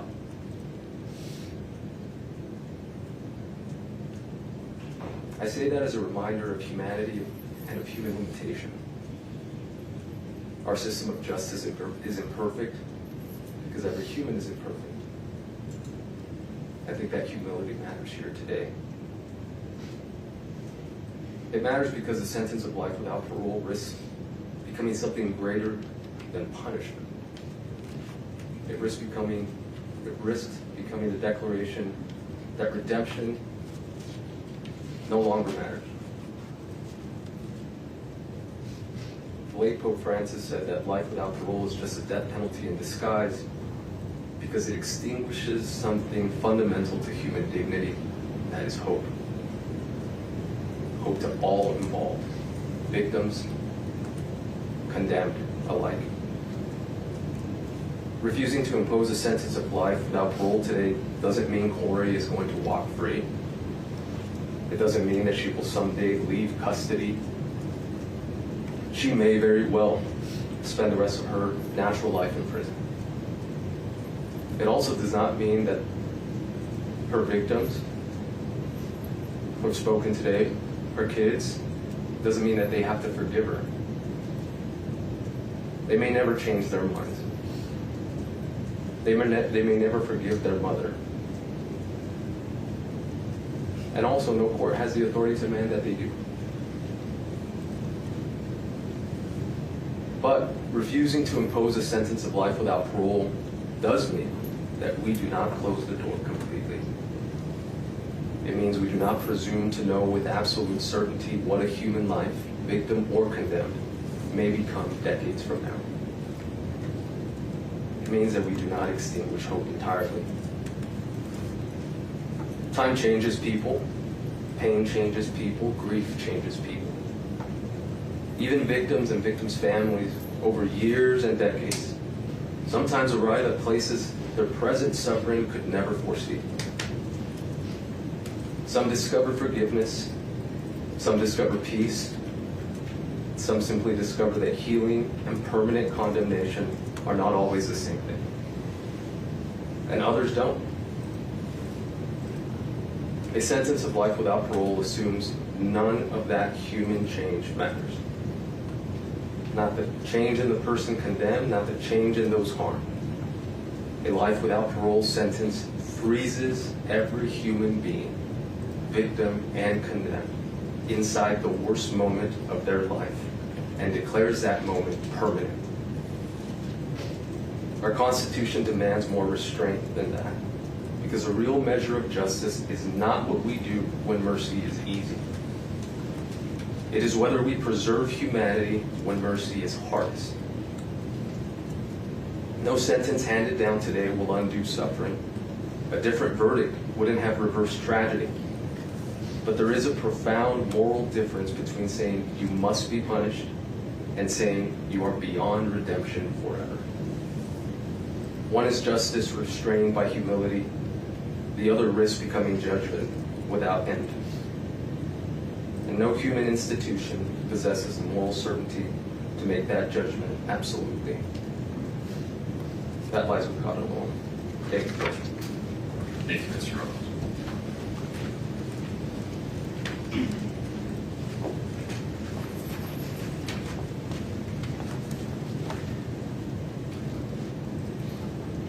Your Honor, I told you in the opening statements that we were going to do something a little bit different when we called upon some perspectives of people that don't even know Kouri, but that have been through this horrific journey through no choice of their own. One is from a mother whose son was murdered. Again, we're going to just share her name with only the court and the prosecution.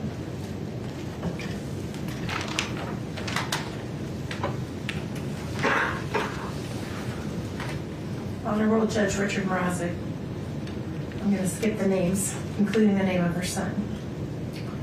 My son was murdered almost 30 years ago in a random act of violence. He was only 18 years old. The man who killed him was just a few months older. I know the kind of grief that changes your life. I have felt the despair, darkness, and rage that comes from that loss. I know what it's like to try to rebuild your life with a heart that will never be whole again. And I know what it feels like to believe that the only thing that will ease that pain is inflicting pain on the person responsible for never getting another day with the one you love. I grieve with the family of Eric Richins. I am heartbroken for them, especially his children. And I want to be clear that nothing I'm sharing today about the criminal justice system and its many failings should be taken as any sort of criticism of them and how they feel or act in their grief. But I feel compelled to share my perspective with the court because I wish I had known what might be on the other side of experiencing the grief of losing my son and trying to navigate the criminal justice process at the same time. And I don't envy the decisions you have to make. I only want to tell you a little of what one broken-hearted mother has learned, and that is that the criminal justice system needs more humanity. It needs more mercy. And I know this because of the man who murdered my son. Sending someone to prison without the possibility of parole should be reserved for the very rare, absolutely most heinous cases. Sending someone to prison without the possibility of parole is to decide they are irredeemable, that they are not capable of change, and will never be worthy of our trust again. It is a fate so bleak, I am not sure how anyone survives it, let alone do what my son's killer did. He went into the worst place imaginable and found a way to be a better human being. He spent the first 18 years of his adult life in maximum security. Those who are sentenced to life without the possibility of parole have few opportunities to participate in programs or work because resources are limited, and why would they waste them on someone who's never getting out of prison? The criminal justice system has gotten better and better at punishment. Mercy has almost been extinguished. We're supposed to find a balance. We're supposed to remember that these are human beings, and these decisions will ripple through generations, even strangers. I am afraid with the increasing number of people sentenced to life without even the possibility of parole, we've decided it's easier to throw people away than to try and help them change, or even allow them to try and make amends for their mistakes. Far too often we let our fear and our pain put the focus on punishment with no consideration for mercy. I did that. I wanted the man who killed my son to die. I wanted him to suffer. I didn't care what happened to him as long as he never got out of prison. But as much as I know about pain and loss, I know more about hope and forgiveness, and that's thanks in part to the man who killed my son. He was sent to one of the worst places in the world and became one of the best people I know. Nearly 20 years after my son's death, I received a letter he wrote, expressing his sorrow and his remorse. His apology helped me heal, deepened my forgiveness, and created a bond that continues to bless the lives of many people. I know that every case is different, but I also know the power of hope. I believe in second chances. I believe a life sentence imposes punishment without destroying hope. My personal hope for Kouri is that she does what that individual did, that she finds a way to become a better person no matter what. I thank you for taking the time to read this letter. I know it's a heavy burden to make this decision. I express love and support to those involved and pray we'll all be better to each other. And then I also would have one more, and then we have someone who's going to testify on WebEx. Speak on WebEx, not testify, sorry, speak on WebEx. This is very short, Your Honor. It is from a former prosecutor that imposed these types of punishments. Thank you so much. Also, I'm keeping his name private.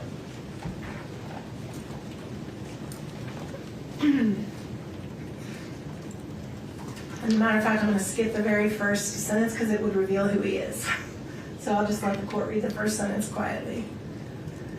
I was in charge of the prosecution of a young man who committed 2 serious homicides at the Log Haven restaurant. He was prosecuted and found guilty. He was sentenced to 2 consecutive 5-to-life terms.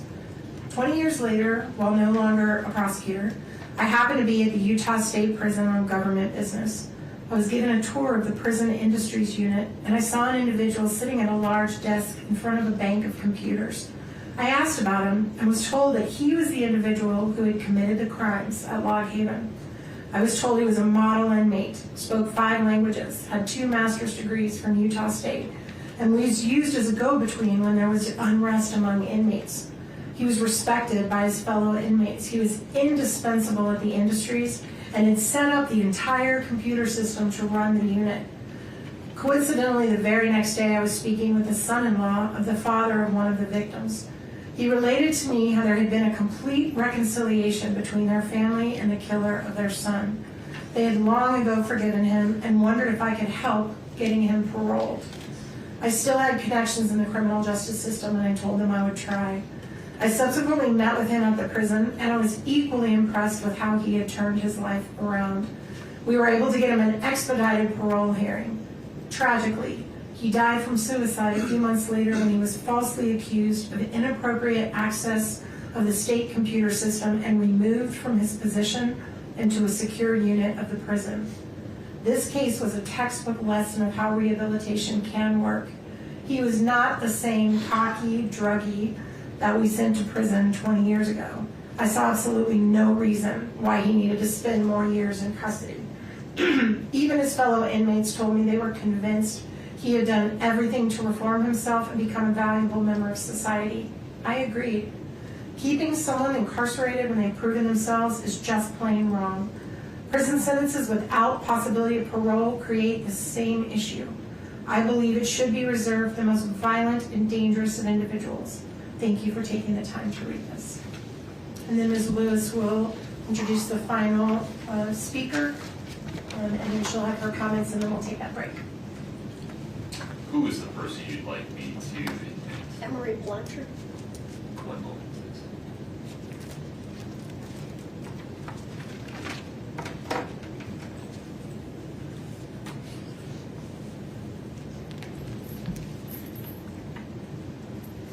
Emery, if you'd please unmute your audio, I'd appreciate it. Are we able to see her? Oh, my apologies. Thank you.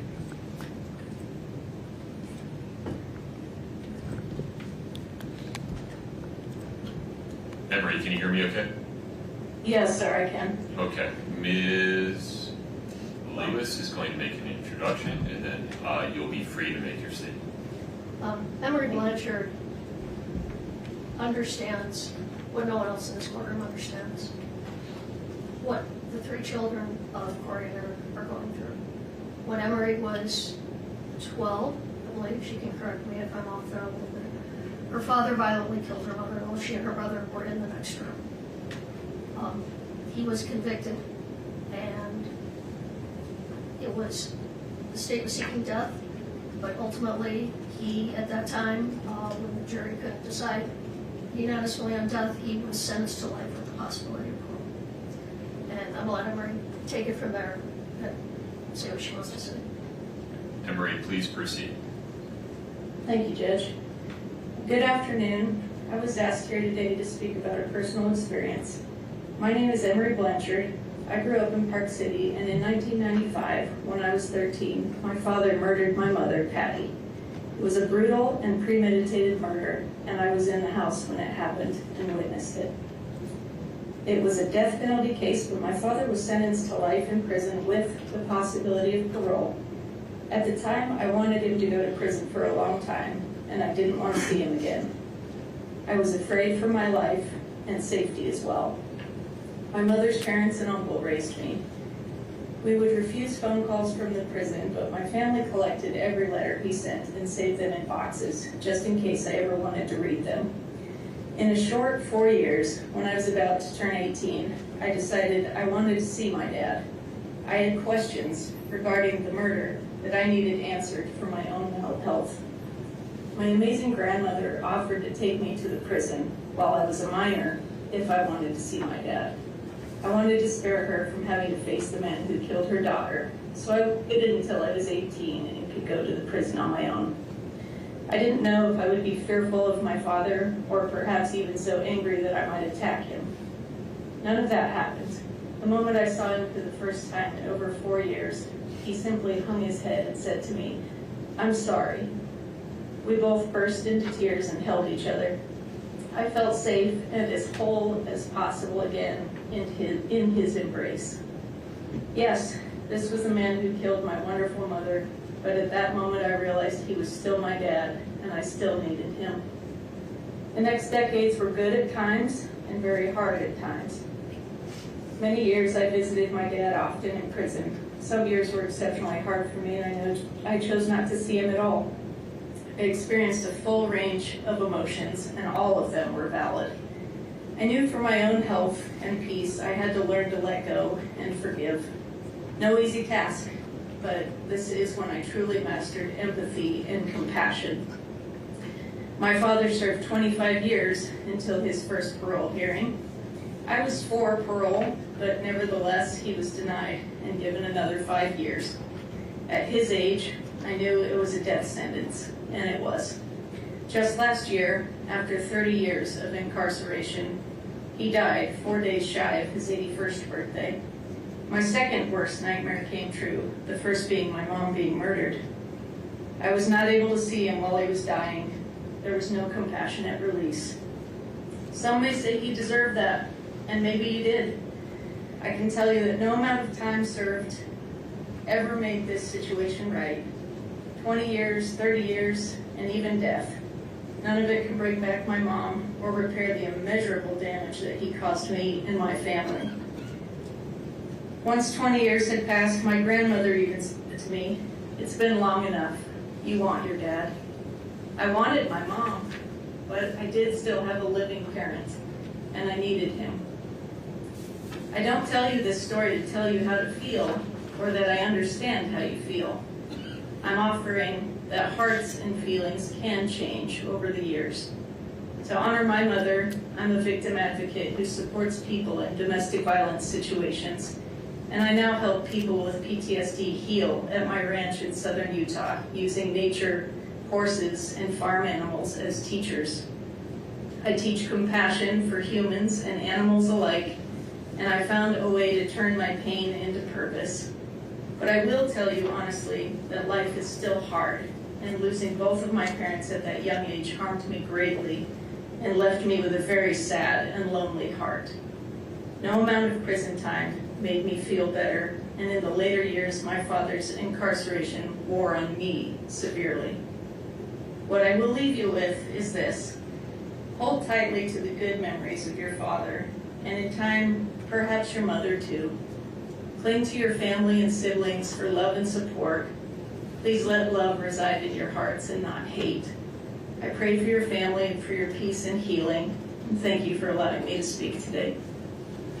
Emery, thank you very much. Thank you, Emery.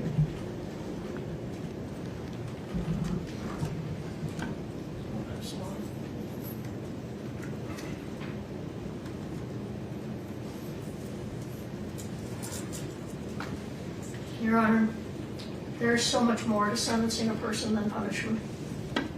That is why in sentencing someone, the court must consider the totality of the circumstances, the whole person, and who that person is beyond their worst act.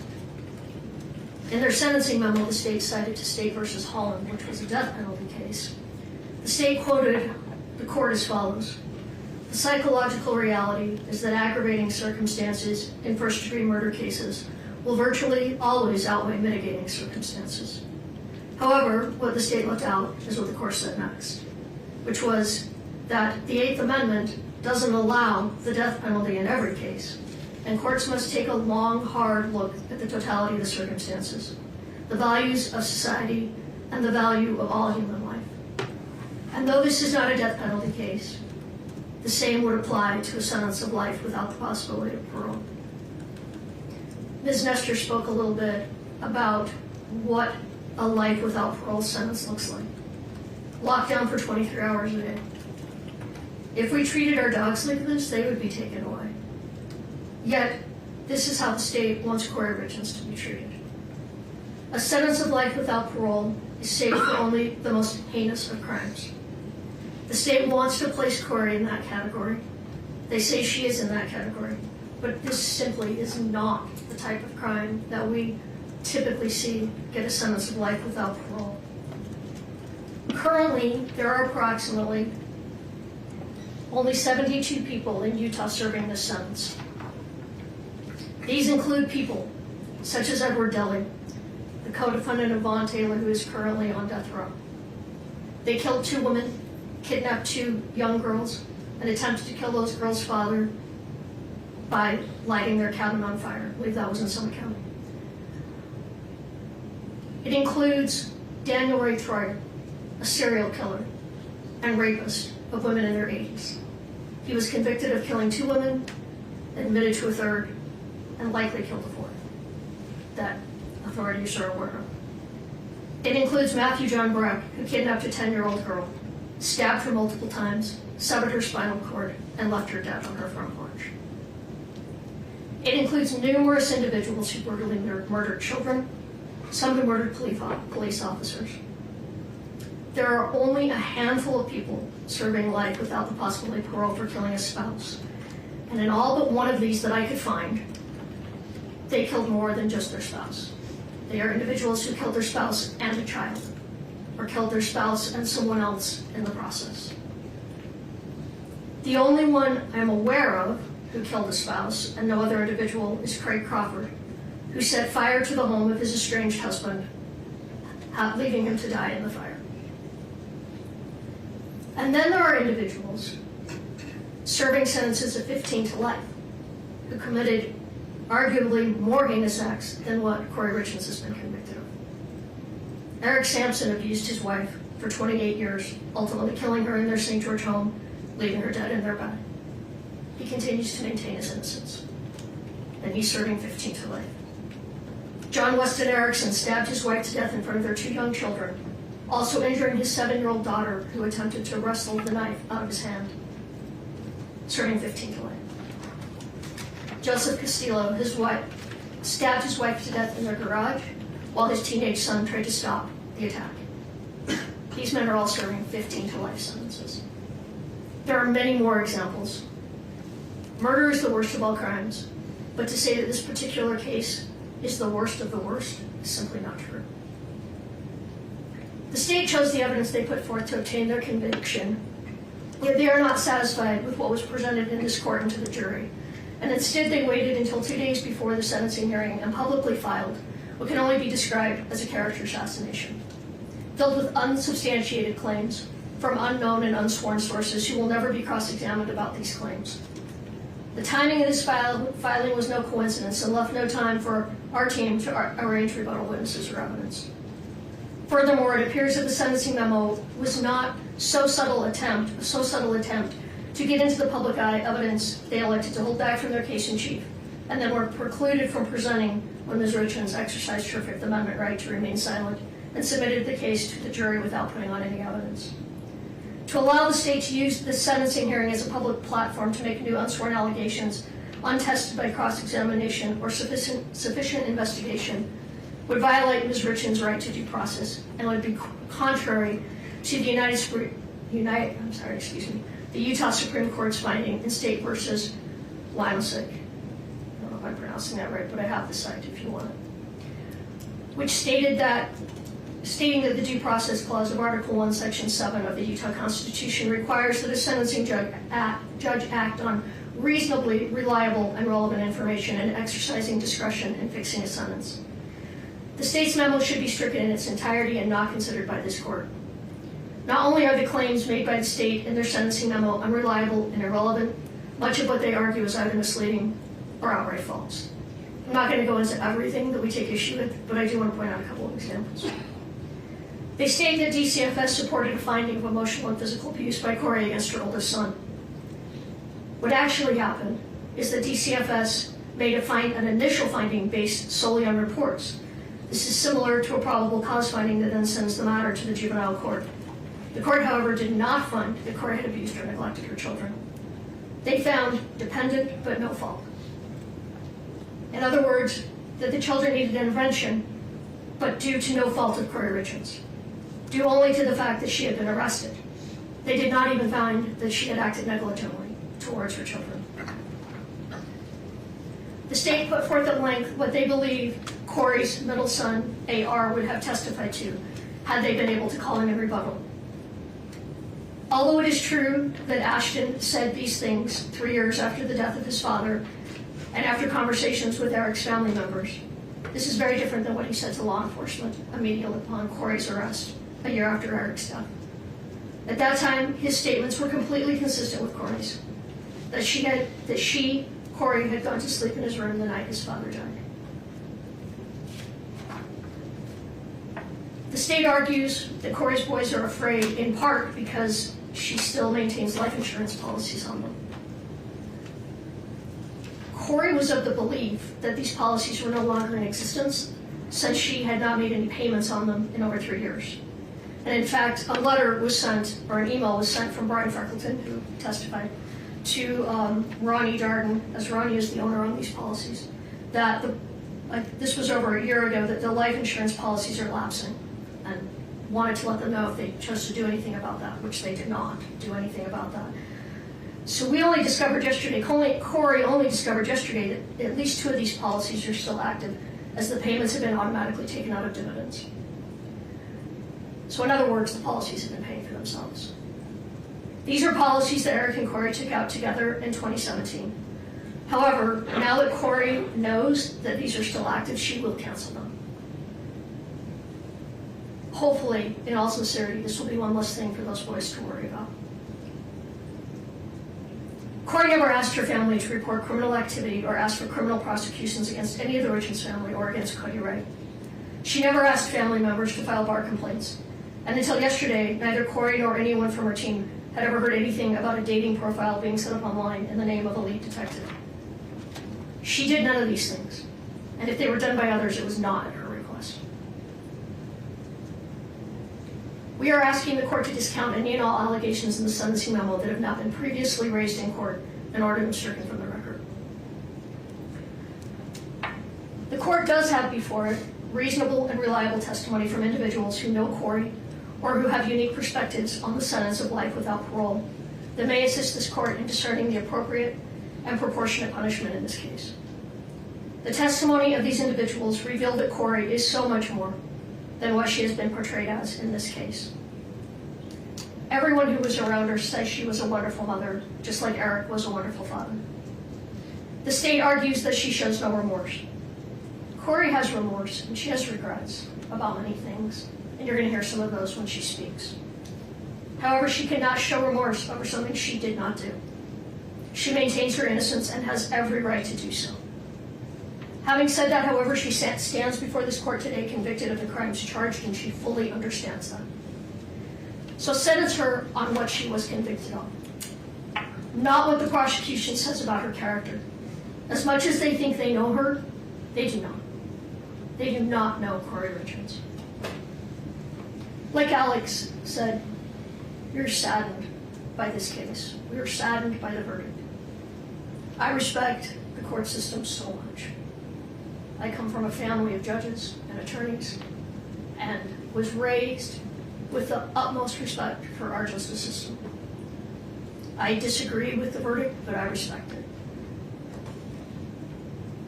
I have to say though, in all the years of practicing, which are now quite a few, this is the first time I've had a client convicted that I believe to be innocent. It was much more painful than I would have anticipated. Over the last 2 years, our team has got to know Kouri.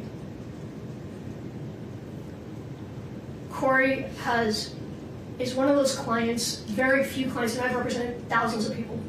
Most of them you don't remember. Many of them you don't like. Many of them, some of them, you feel are dangerous. But Kouri is different. Kouri, every time she calls, asks how we are. There have been times when I've shared bits of my life with Kouri, particularly having children that lost their father before age 10. We've talked a lot about that and what that does to children in the best of circumstances. I can't imagine had my boys not had me.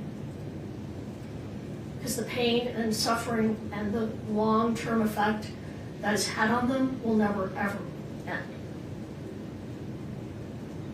But when I share something with Kouri, when I share that someone is ill or that someone is having a problem, sometimes I don't even remember I've said it, and when she calls me, she always asks, how did that turn out? You know, is your family member okay? Before we talk about her. Every time. The state is not only asking for life without the possibility of parole, they're asking for consecutive sentences. The sentences in this matter should run concurrent to one another. Pursuant to the line of cases, Strunk, Golly, and Smith, the sentencing statute favors concurrent sentences. And looking at the totality of the circumstances, imposing consecutive sentence would constitute an abuse of discretion. In State v. Gray, the Utah Court of Appeals cited Golly and Strunk, holding that the Board of Prisons' ability to grant parole is an integrated component of the rehabilitative needs factor that must be balanced with other required factors. Even though the statutory language has been modified since Strunk, Golly, and Smith, the language still applies. And the Supreme Court and the Court of Appeals still looks to that language. The board should still be allowed to function and make the decision regarding the rehabilitative needs of Ms. Richens. Running sentences consecutive to a sentence of life without parole is senseless. And if this court imposes a sentence of 25 to life on the aggravated murder, but runs the other charges consecutive, the effect will be the same. She will likely never get the opportunity for parole. I don't think that's true. Have you run the initial guideline? It's a genuine question. Yes. I think it only adds. The guideline on the attempted murder is 192 It only months. adds 41 months if we run it consecutive. Before she's eligible Right. for parole. But, well, I'm going to come back to that. Yeah, if I will. you're running the guideline differently, I'd like to know. I mean, no, I'm not running the guidelines differently, but the sentence is, well, I talked about understand your this. larger point, and I apologize for That's interrupting okay. you, but if you do have a different running of the guidelines, those forms are not obvious, I'd appreciate it. Well, I would say a sentence of 25 to life, and then if she serves additional time, does not guarantee parole. And I'm going to talk more about that. Okay. And it's almost unheard of for someone to be paroled at their first parole hearing on these serious offenses. And looking at the totality, there are mitigators. Kouri had no criminal history at the time of Eric's death. She was involved in positive ways in her community. She volunteered regularly. She headed up a sub for Santa every year. She was a friend, a daughter, and a mother, and excelled in these roles. She educated herself. She was involved in every aspect of her son's lives. There is no reason to hold her in prison for life. We asked this court to impose a sentence of 25 years to life. When you put aside all of the media, all of the untruths, and you look at the crime she is convicted of, this is an appropriate sentence. A sentence of 25 to life is not a sentence that guarantees the release of Kouri Richins. It is not saying that she even should be released. What it is saying is that the decision whether she should be released is a decision for someone else to make on another day. A day that will be, at a minimum, 25 to 30 years in the future. A future that could look very different than today. Although today is not a day for forgiveness, that day may come. A sentence that allows for parole is a sentence that gives a pathway to forgiveness. You heard from Emery Blanchard, the only person in this room that understands what the Richens boys have been through. You heard how the day came when she missed her father. She wanted her father in her life. I know that she came to a place that she hoped to spend one more day outside of the prison walls with her father. And that day didn't come. He was not paroled, and he died in prison. I don't minimize what Kouri's boys are saying today. I understand it's contradictory to what other people are saying regarding Kouri as a mother. I don't know why they're saying these things, but what they think and feel today, they are allowed to think and feel those things. They should be. Their feelings are valid, and it's okay. and I think Kouri will say this too, but she wants her boys to know it's okay. People change, all of us change. Kouri will change, those little boys will change. A sentence of 25 to life will not be easy time, it will be hard time. The first part of that sentence is generally served in maximum security for the first 3 to 4 years. But if the day comes when her children want to see her face to face, a 25 to life sentence will make that easier for them. If they, like Emery, decide someday they want a relationship with her, even one behind the walls of the prison, a 25 to life will make that possible. And a sentence with the possibility of parole, like I said, does not mean she will be paroled. It's very possible she will spend her life in prison. And quite frankly, if her case does not come back on appeal, and she is in prison and she maintains her innocence, parole's highly unlikely. But the Board of Pardons is uniquely qualified to make that decision. That is their job. And it is a particularly important job in the most serious of convictions. They will be the ones looking at a woman who will then be in her 60s or possibly 70s. They will decide if she has been rehabilitated and if she is a danger to the community. These are not decisions that can be made today. We don't stand here today asking you to give her a second chance. We ask you to let those best qualified make that decision when the time comes. When Kouri's and Eric's boys are grown. When they can tell the board if they feel the same way that they do today. You heard a letter read today from a woman who once stood in the shoes of the Richens family. At sentencing, she wanted life without parole for her son's killer. Now she does not. She has changed. Her views of prison have changed, and her feelings towards the man that took her son's life has changed. But a life without the possibility of parole, the sentence cannot be changed. If Kouri and Eric's boys someday change their mind, and it is too late to say something different than what they've said today, this day will become one more day that haunts them. If in 30 years they still do feel as they do today, they will have the opportunity to express those feelings. But don't allow their statements at age 9, 12, and 13 become another tragedy, another trauma that they may end up suffering as adults. A sentence that doesn't allow even the possibility of parole is a sentence that tells the world there is no hope. There is no growth. There is no change. There is no room for forgiveness. There is no room for love. That we are all our worst act and will never be anything more. And that is not the human experience. In a world where humanity is waning, act with humanity. In a world where hatred is encouraged, act with kindness. In a world where forgiveness is seen as a weakness, act with compassion. A sentence of 25 to life with the other charges turned concurrent reflects the seriousness of this offense, takes into consideration the totality of the circumstances. Further, it follows the recommendation of the pre-sentence report, and it is the appropriate sentence in this matter. Thank you.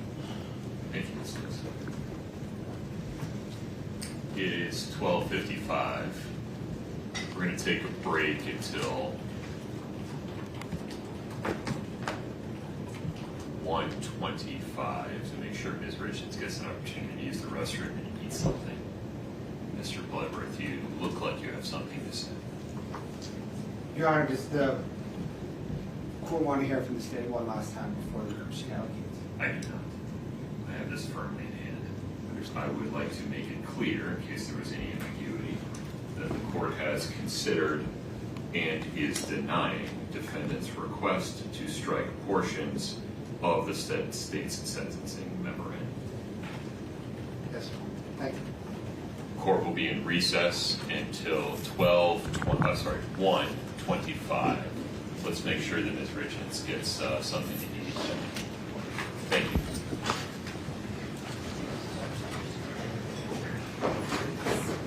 We're off the record.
Back on the record. This is case 231-500-139. Ms. Lewis, Ms. Nestor, anything further before we hear from Ms. Richins? No, Your Honor. Okay. I understand that Ms. Richins will like to stand at the podium, Yes, Your Honor. and you folks would like to join her. Yes, Your Honor. No problem.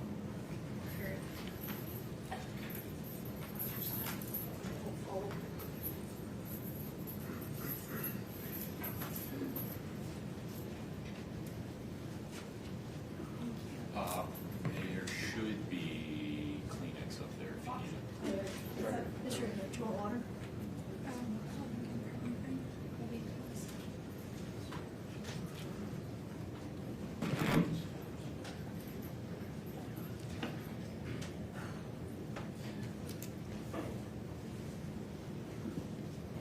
My sweet baby boys,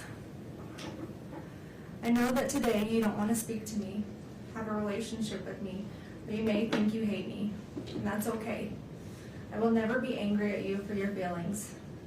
When the day comes that you're ready, I will be here for you, waiting for you, and loving you. But I need you boys to know and understand that I have been desperately trying to get in contact with you any way that I can for years. That all of my communication has been completely cut off from you since early 2024. And now I will use any opportunity I can to get a message to you. Even if that means sharing it publicly to the world, fully restrained, in my jail clothes, in one of the most horrible situations possible. I don't care, and I'm not embarrassed or ashamed by any of it. All I care about is you boys. I will do whatever it takes for you to hear the truth from me and to come home to you. For the time being, I don't know when that is or when my next opportunity will be. So for now, bear with me as I have tried to consolidate everything I've wanted to share with you for the last few years, with everything I want you to know until I'm able to speak to you again, and one long message. And although you may not be ready to hear it today, that's okay. My hope is one day you will be. May 6th of 2024, temporary custody was transferred from the state of Utah Child Services to your Aunt Katie and Uncle Clint. My last video call with you boys was several weeks prior to that, around April 24th, 2024, when you were still in the state's custody. Once temporary custody was transferred to Katie and Clint, against my wishes, they cut off all of my communication between you boys and I. It was years before I would ever have a trial. I warned social services that if they gave custody of you to the Richens family, it would be the last time I would be able to see or speak to you boys again. And your opinion of me in this case and wild allegations would soon mirror those of the Richens family. And that's exactly what happened.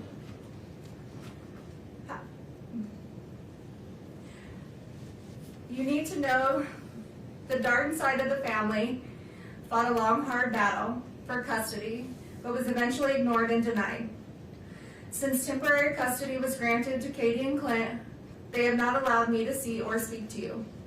No more video calls, no more visits. They blocked the phone number for the jail so I can't call you. Birthday cards, Christmas cards, the letters I would send you boys, they were all returned or rerouted. All of my contact was cut off more than 2 years ago. So please, please ask them. Please ask them for your cards, for your letters, if I tried calling you. Please, just ask them. Whether it's now or in 10 years. The one thing I need you boys to know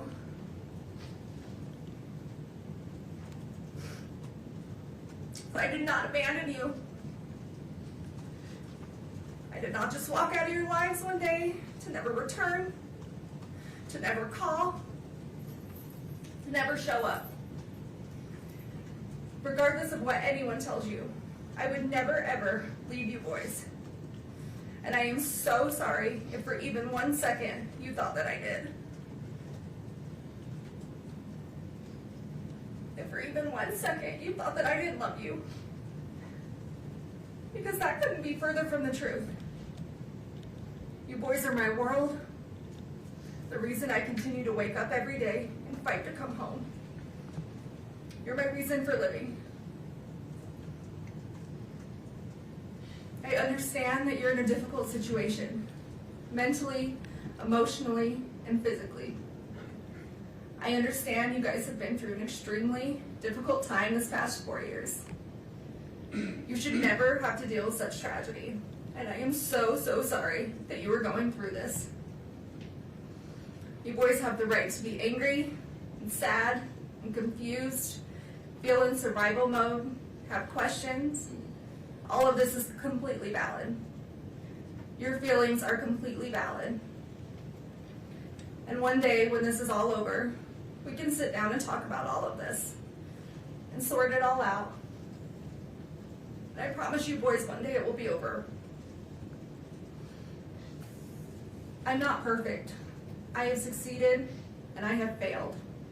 As a person, as a wife, as a parent, we all do.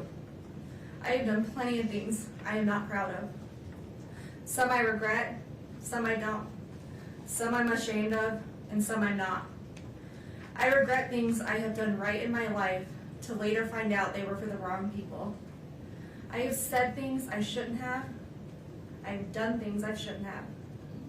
Sometimes I haven't said what I should, or not meant what I did say. There are things I can't change, and long overdue apologies that I owe. There are would'ves, and could'ves, and should'ves. We all have them. We have all done them. And you boys will too one day, but in your own way. And that's okay. That's life, and we're human. Nobody is all good or all bad. We just get portrayed that way. You're going to succeed and achieve amazing things in this life. You're also going to make mistakes and fail at some things. But use those opportunities to grow and to learn.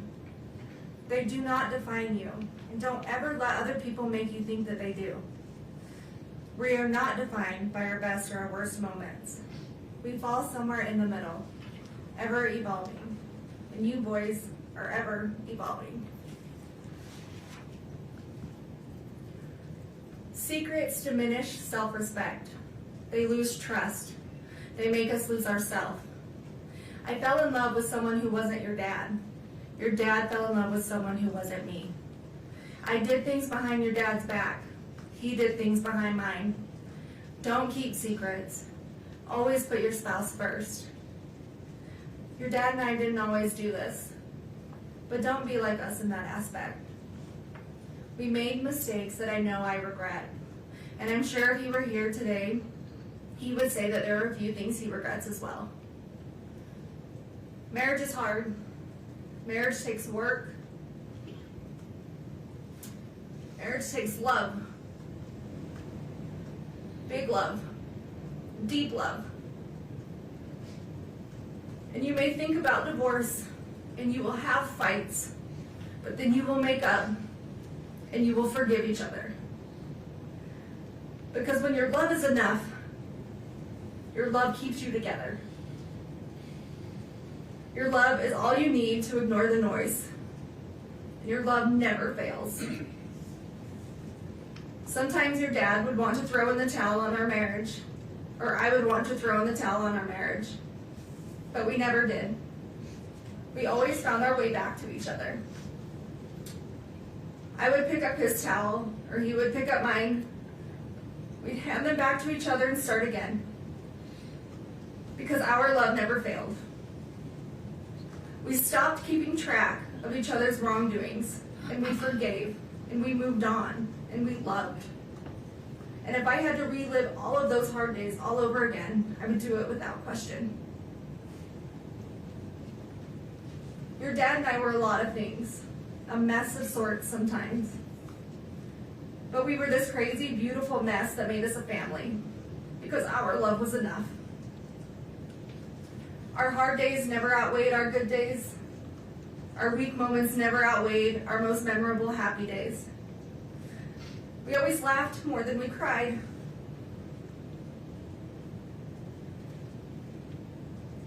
We failed at some things, but we never failed at loving you boys. Our love was enough to make our house a home. Our love was enough to stay together, to raise you boys. Our love was enough to forgive each other when others said that we shouldn't. To do things for each other others may disagree with. Our love was enough to protect each other, even though it may cost us everything. Love can make you lose yourself. Sometimes it makes you do things you know you shouldn't, but knowing it's not wrong at the same time. Because your spouse is your person, and your love is enough.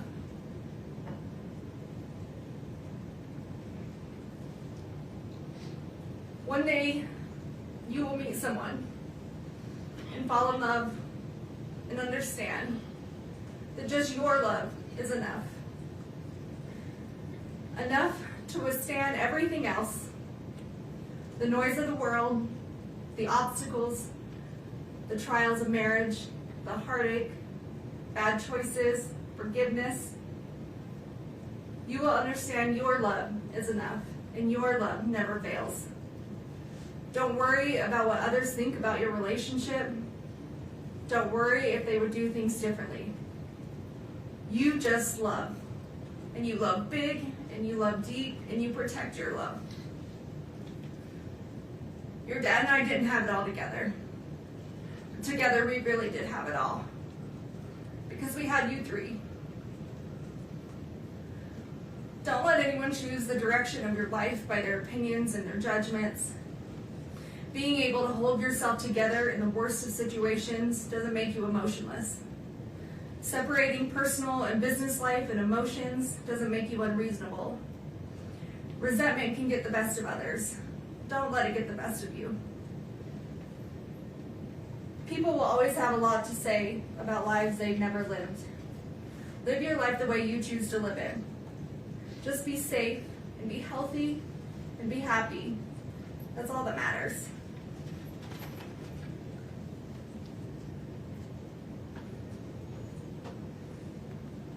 Sometimes people will want you to believe that life is simply black and white. That situations are black and white, but they're not.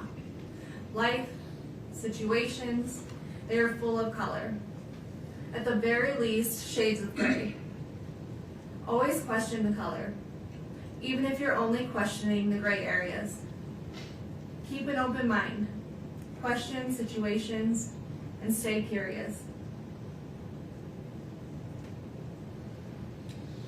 You will have some people in your life tell you how their love for you is unconditional. But once your most private life has been revealed, you quickly find out just how conditional their love actually was. Choose the people you hold close to your heart wisely. And always be the friend that walks into somebody's life when everyone else chooses to walk out. Always remember, the only people you owe your loyalty to are those people who never made you question theirs. Every day you wake up, you get a second chance at life. To do whatever you want. Be whoever you want. To succeed in all your dreams. Take the day and run with it. It's a blessing. Don't take it for granted. Sometimes you'll have hard days when all you want to do is count all the ways things are going wrong or have gone wrong in your life. In that moment, stop, take a minute, take a step back, take a breath, and switch your thinking to count all the ways that it has gone right. All the good that has come to you, boys. All the grace, the blessings, and the love. Remember that anyone can give up on something. That's the easy way out. True strength comes when everyone is expecting you to fall apart, but you hold it together, persevering through the hardest of times. Always persevere. Always prove them wrong. Because you boys don't give up, and you boys will never quit. There's always going to be someone out there ready to tear you down, misrepresent you, lie about you, tell half-truths, and judge you. They will judge you on decisions you do or don't make, what you did or didn't do, what you did or didn't say, They will take out of context and twist your words. They will judge you on your emotions or the way you grieve. You may show too much emotion, you may not show enough. They will tell you you're not grieving correctly, you're too angry, you're too sad, you're holding it together too well or not well enough, or maybe you're too ambitious. They will judge you on your demeanor, if you cry, if you don't cry, if you don't do anything at all.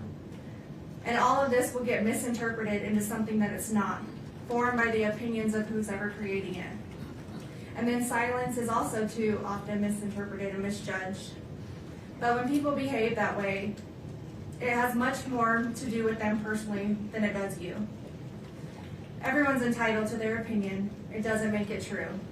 Remember who you are and what you stand for, the truth, and ignore the noise. Ignore their noise. Ignore their egos, their entitlement, and their biased judgment. Those who abuse the power and the positions they hold will have a higher power to report to one day, and that higher power holds the final truth, their final truth. Don't ever let someone tell you how to show emotion, how you're supposed to react to any given situation. Don't care what others think about you, what others say about you, just let them talk. Just be you, be yourself, be authentic, be genuine. Because those who truly know you, who truly love you, is all you need.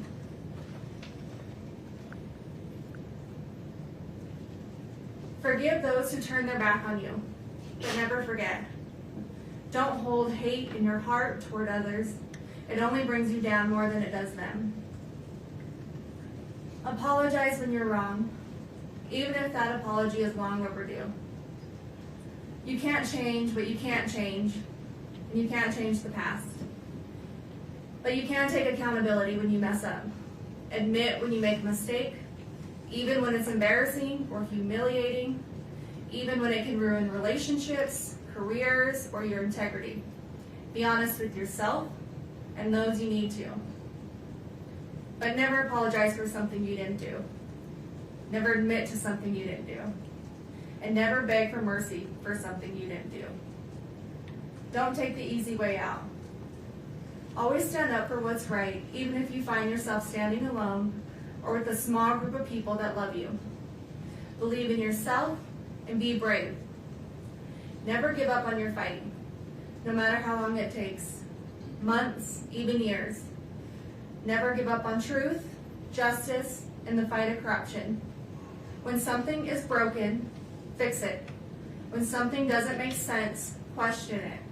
If money is paying for it, follow the money. Your brothers are your best friends.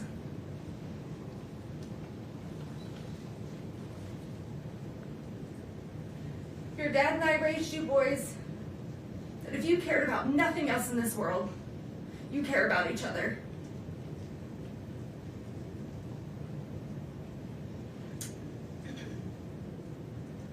Your brothers will always be there for you. They will always be your brothers. You love them, you protect them, you take care of each other. You support each other, you help each other, and you trust one another. You be loyal to one another, and you keep each other safe and healthy and happy. And you stay together no matter what.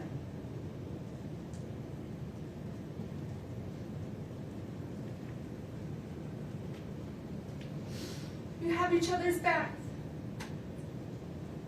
Be patient with one another.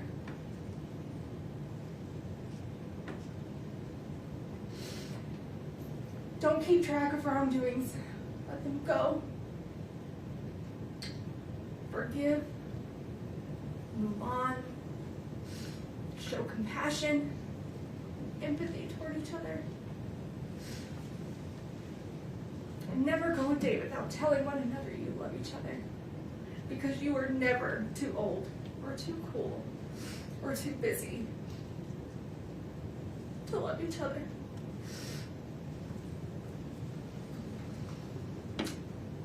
Don't ever settle for just good.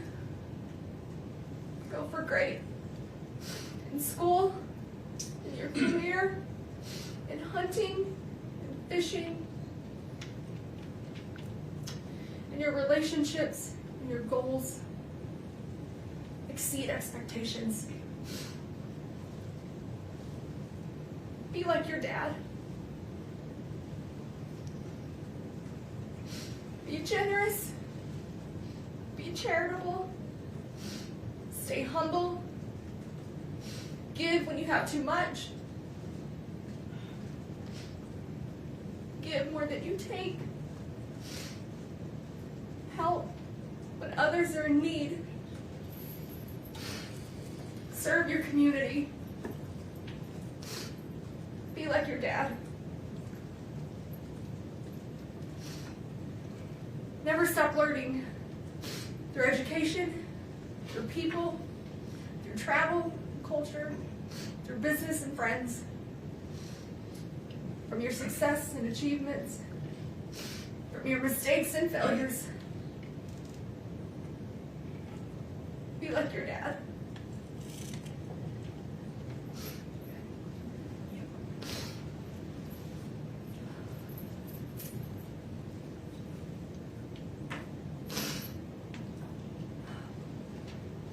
Love the outdoors.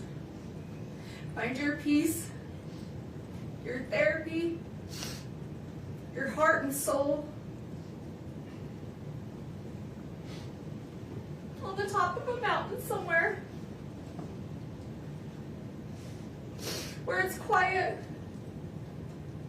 where it's calm, where you will be able to feel the spirits of those that you love and miss the most. Be like your dad.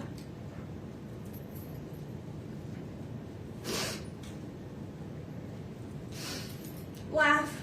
Laugh often. Laugh loud. Laugh when you want to cry.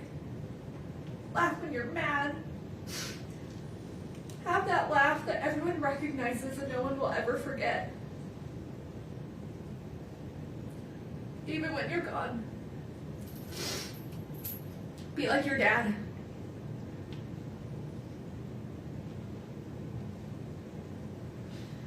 Love your family through the good, the bad, the disagreements,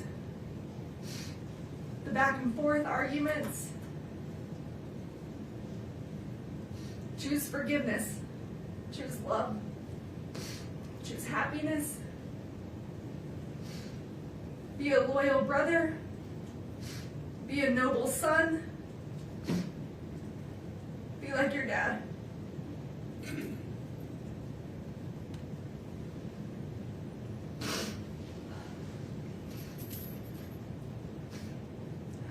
Have the hobbies that bring you excitement and joy, that give you a break from life, but build your life full of people and family who you love and that love you.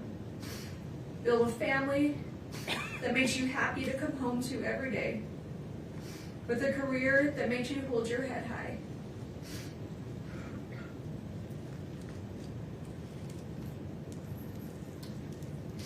Be the friend everyone wants to be friends with, the dad that everyone wishes they had. Be like your dad.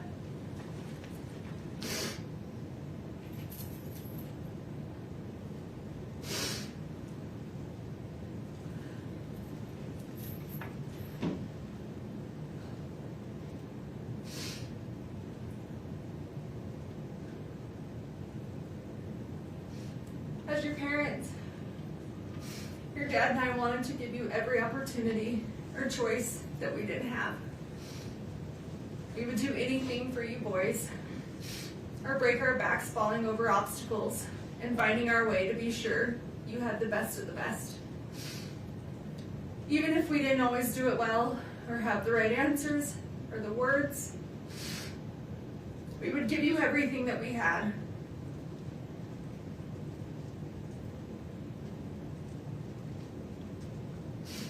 But the one thing I can't give you boys are the answers that you want the most. Because I can't give you something that I don't have. An explanation that I just don't know.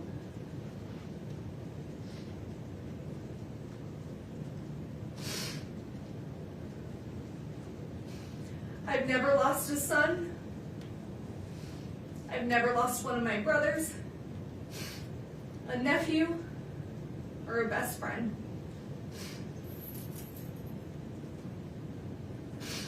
But I did grow up with a single mother, and I have lost my father. I do know what it's like to wonder, what if Dad could have watched me graduate college, walk me down the aisle, be there for the birth of one of you boys? If only Dad were here. I do know what that's like. The lifetime of pain that brings, the sadness and the anger. I would never wish that upon anyone, especially you boys, my own sweet babies.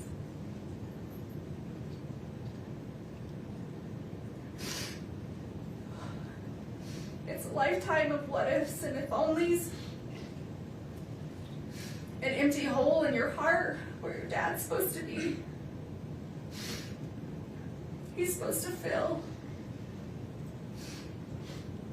He's supposed to walk through life with you, with us, with our family. I do know what that's like. So murder, an attempted murder, 4 years later, and it's still hard for me to say those words out loud. They get caught in my throat. I turn my stomach, and I try to avoid them as much as possible, because it makes me physically sick to think about. But still to this day, I can't believe this is real sometimes. That this is our life. That this is my life. Convicted of taking one of the people out of my life who filled it the most. My husband, the father of my children,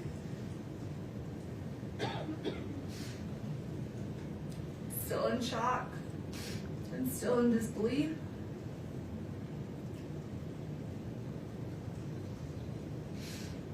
Accused and now convicted of such a heinous crime. Potentially costing me to never see you boys again. I just lost both of their parents, and there's no textbook answer on how or what we're supposed to do, how I'm supposed to react or move forward.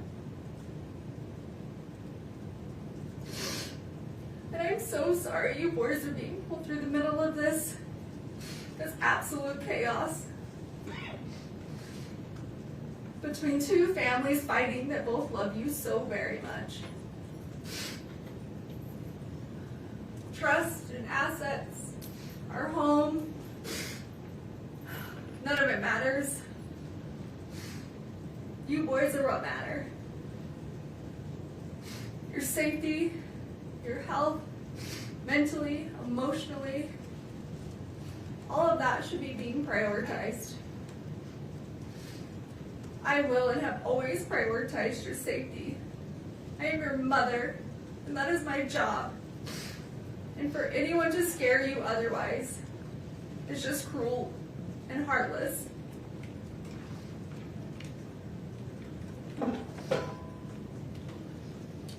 I'm sorry that 8 people from a jury who have never met you or me or our family had the right to determine our future.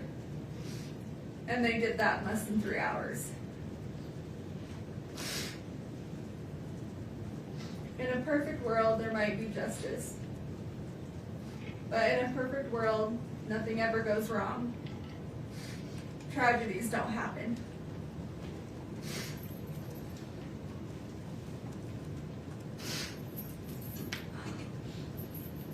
Some think a verdict or the sentencing will be the answer that they seek or that they need. but it won't. It will only give them something else to think about for a while. It may help to disperse some of their hurt or their resentment, but it won't relieve it.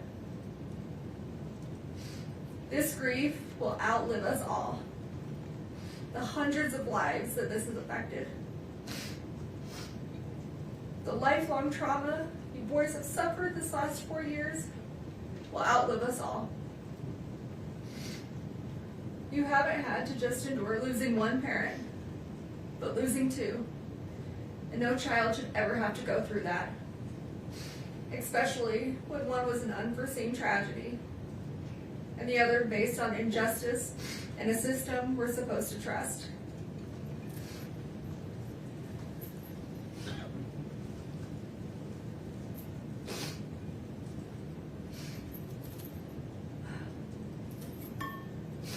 Your dad's memory will always be the kind that's a physical hurt, a tightening in your chest when you think of him, particularly on days like today, his birthday, because he was so loved that no verdict or sentence will ever be able to release that kind of suffering.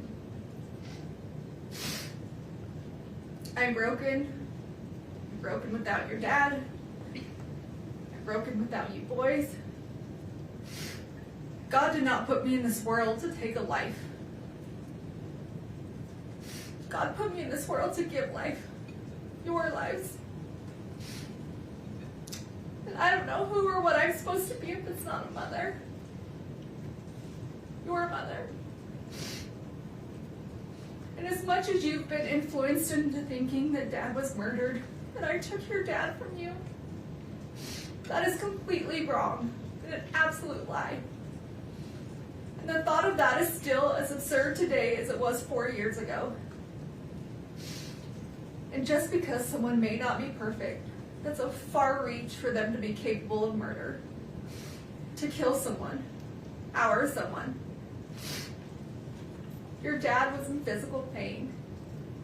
A lot of physical pain. And just because some people didn't know or didn't want to see certain things, doesn't mean they weren't happening or they weren't true. He would have never left us intentionally.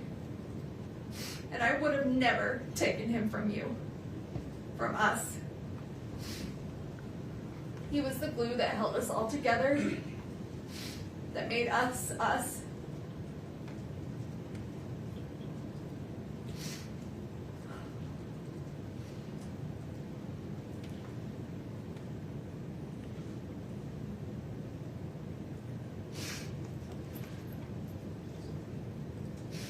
Every little boy needs their father. Is he supposed to teach you the things that I could never explain?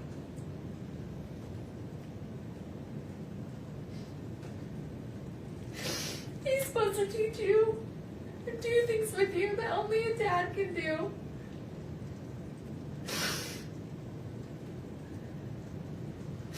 And only he could give you those life lessons between a father and a son.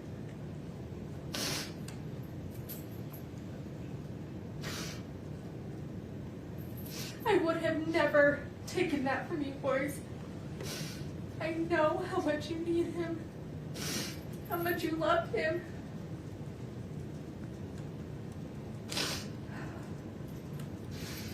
How much you aspire to be just like him.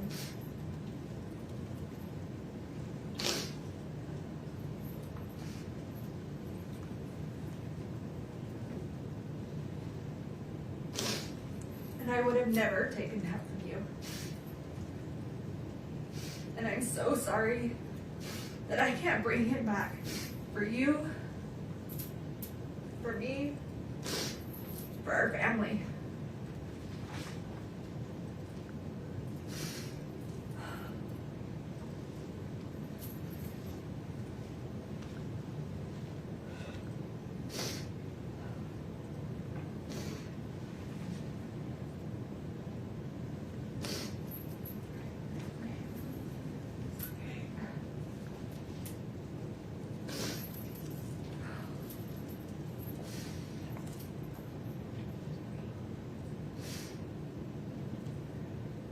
can beat myself up all day about how I could have been a better person or made better personal choices. And I can understand and accept you boys being upset about those things. But murder? No, absolutely not. I will not accept that. And I will not be blamed for something I did not do. I will appeal and fight these charges no matter how long it takes. Not because I have anything to prove to this court, to the state, to the Richens family, or to the world, but I do have something to prove to you three. I do care what you boys think, and I need you boys to know the truth. And because of that, I will never quit or give up on this fight for justice, the truth, and coming home to you. So please, I know that right now you may not believe me, that you believe I took Dad from you, and that's okay. I still and will always love you, and I'm asking that you please just don't give up on me. I'm coming home, not today, not this year, but we're going to make this right. Our justice system will get this right, although this courtroom can't seem to. We have a long road ahead, but I will never quit fighting my way home to you boys. I love you more than these words could ever express. I loved you before I ever met you. And I will love you long after I'm not here to say it. And every minute of every day, I miss you boys more and more. And I think about how much I wish I could be with you, and this nightmare would go away, and we could have our family back. This entire situation isn't fair to anyone, but it's especially not fair to you three. And you boys are all that matters. I want to remind you just how strong you are, that you are loved by so many, and I am beyond proud of you, of everything you have overcome, everything you have achieved, and how much you bring into this world.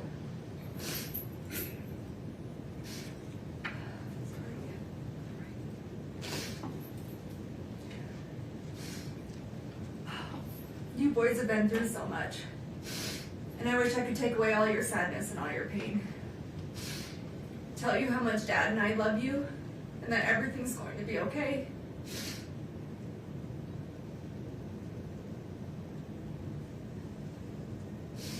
I wish I could count the freckles in your little cheeks.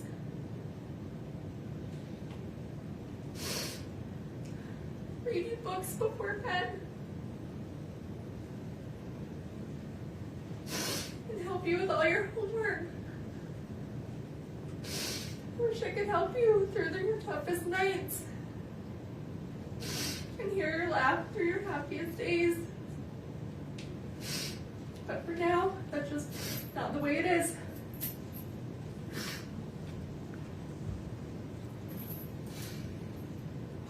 We have to be strong.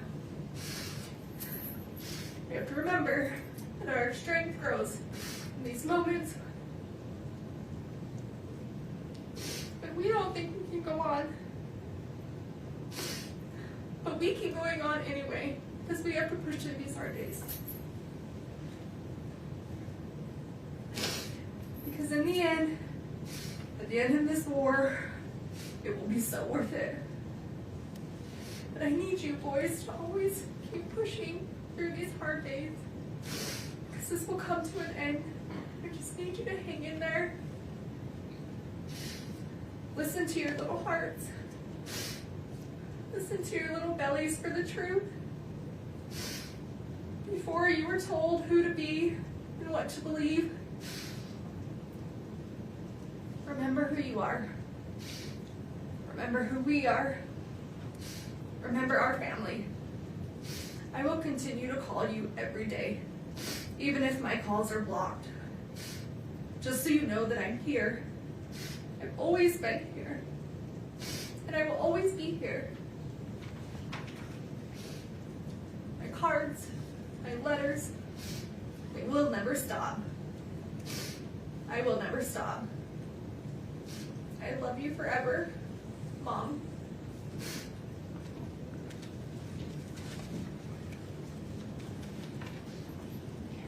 That's all you're.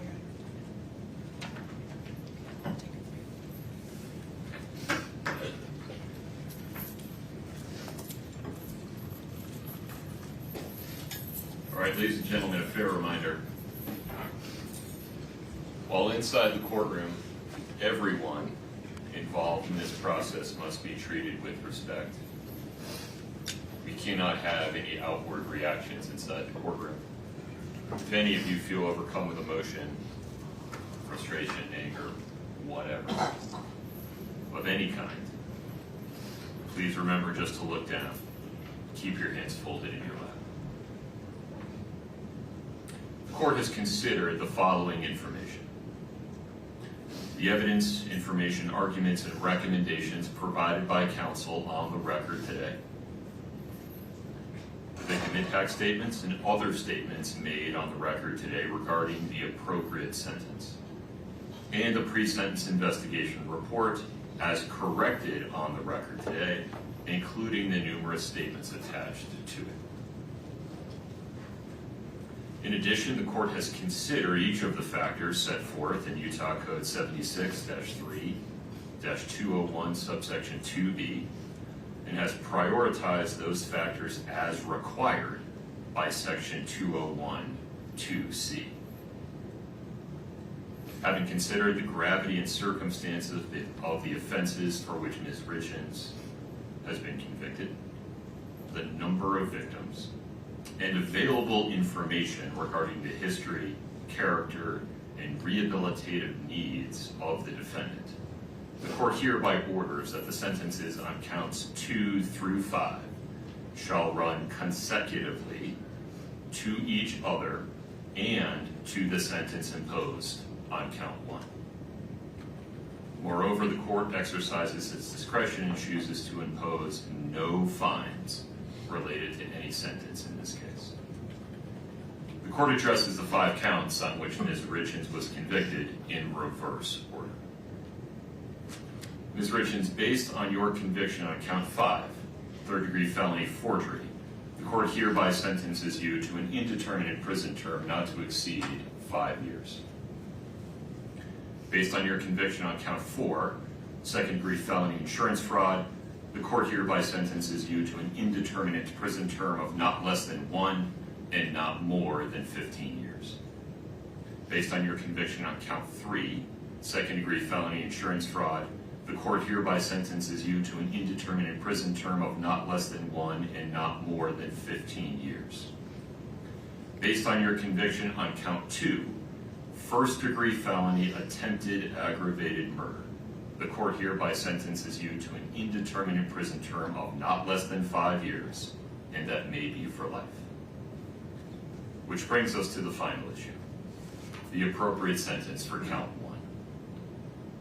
Under Utah Code 76-3-207.7, there are only 2 options: an indeterminate prison term of not less than 25 years, and that may be for life, or life in prison without parole. And the law requires that the court consider each option. Under a sentence of 25 to life, and considering the effect of the 4 consecutive sentences, the time that Ms. Richens has spent in custody, and the current practices of the Board of Pardons and Parole, Ms. Richens would likely serve approximately 30 years in the Utah State Prison before receiving her first parole hearing. By that time, she would be 66 years old. Under a sentence of life in prison without parole, Ms. Richens would be in prison for the rest of her natural life, unless the Board of Pardons and Parole determines by clear and convincing evidence at some future point that she is permanently incapable of being a threat to the safety of society, at which time the Board would have the authority to release her. Under either scenario, Ms. Richens will be incapacitated, meaning structurally prevented from harming anyone outside the Utah State prison system for at least the next 3 decades, and perhaps much longer. But the potential impact on the survivors of the tragedy created by Kouri Richins, most importantly, Eric Richins' 3 sons, is more difficult to predict. On one hand, if the court sentences Ms. Richins to life without parole, one or more of those young men may come to resent that the court eliminated any opportunity they might have in the future, decades into the future, to express an opinion as adults with substantial life experience about whether their mother should, for example, be allowed to die with dignity. On the other hand, if the court sentences Ms. Richins to 25 to life, one or more of those young men may spend the next 30 years questioning why the court failed to protect them from the prospect of the person who murdered their father being released from prison at some time in the distant future, perhaps when they have families and children of their own. The court's contemplation of how those young men may come to feel about today's decision some 30 years from now comes from a place of genuine concern for them and humility regarding the court's inability to predict the future. Sitting here today, it is simply not possible for anyone, not even those young men, to know how their view of this case may evolve over the next several decades. My hope is that every person affected by Eric Richins' death will, over time, find their way to a state of peace. As for today, the court's duty is to make a decision, a weighty, long-lasting decision based on the best information available today. And the bottom line is this: Kouri Richins was convicted unanimously and beyond a reasonable doubt of attempting to murder Eric Richins, her husband, and the father of their 3 children. And then, having failed in her first effort of spending the next 17 days not changing course, but doubling down, preparing to try again, and ultimately completing the act through the administration of poison. And for what? Money. All for pecuniary gain. A person convicted of committing that sequence of acts in that way and for that reason, and who causes the absolute tragedy that has befallen Eric Richins' sons and family. A person convicted of those things is simply too dangerous to ever be free. Accordingly, Ms. Richens, based on your conviction on count 1, first-degree felony aggravated murder, the court hereby sentences you to life without parole. You have the right to an appeal. You must file a notice of appeal within 30 days. You have the right to be represented by counsel on appeal. Mr. Bloodworth, anything further? No, Your Honor. Ms. Lewis, Ms. Nestor. Your Honor, we anticipate filing a motion for a new trial and would like a date set. We have a substantial record in this case. We will file a notice of appeal of the conviction and the sentence and ask that everything be stayed pending the motion for a new trial as we're entitled to do under Rule 4B. Excuse me, but we think we need sufficient time to file a motion for a new trial based on the substantial record that exists in this case, longer than the typical 14 days, because this is not only the trial itself, but the years of litigation and motion practice that preceded the trial. We were hoping that we could get an agreed deadline of 90 days to file a motion for new trial, mainly because for half of June I'm out of the country and for half of July Ms. Lewis is out of the country. Normally we would ask for 60, but there's going to be a month in there where both of us aren't available. So we're asking for 90 days. All right, Mr. Bloodworth. Your Honor, the state objects. The rule provides for 14 days. You can't imagine this is a decision that was made today. I think council's had the last 53 days to prepare the motion, 14 days pursuant to the rule. I appreciate that it's a lengthy record in this case, but the issues available for the trial are fairly narrow. The state recommends the 14-day time period as provided by the law. There is one other thing, Your Honor, on that as to why we need the extra time. So we have asked the county to retain an expert to assist to do a declaration for our, attached to our motion for new trial. And it's going to require us to go before a separate entity to decide whether that funding is approved, and that just takes time. So that's another issue we need.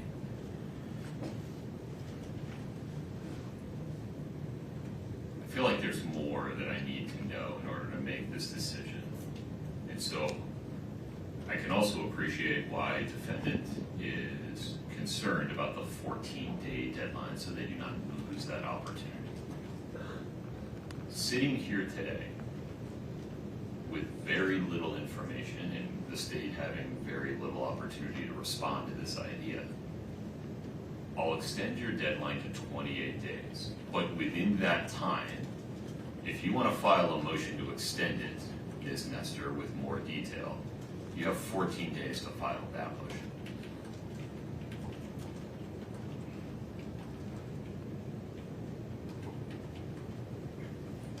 Not a task for clarification. So the court. 14 days from now, they have an opportunity. They have a deadline to file a motion to extend the 28-day deadline. If they don't, it's 28 days. Gotcha. I acknowledge that that 28-day deadline may cause practical difficulties for the state's team, and if I need to extend the state's response deadline, I will certainly give that fair consideration. Understood. Ms. Nestor, Ms. Lewis, anything else today? No, sir. Ms. Richens, you are hereby committed to the Utah State Prison and remanded to the custody of the Department of Corrections. This court is in recess. Please follow the deputy's instructions. We're off the record.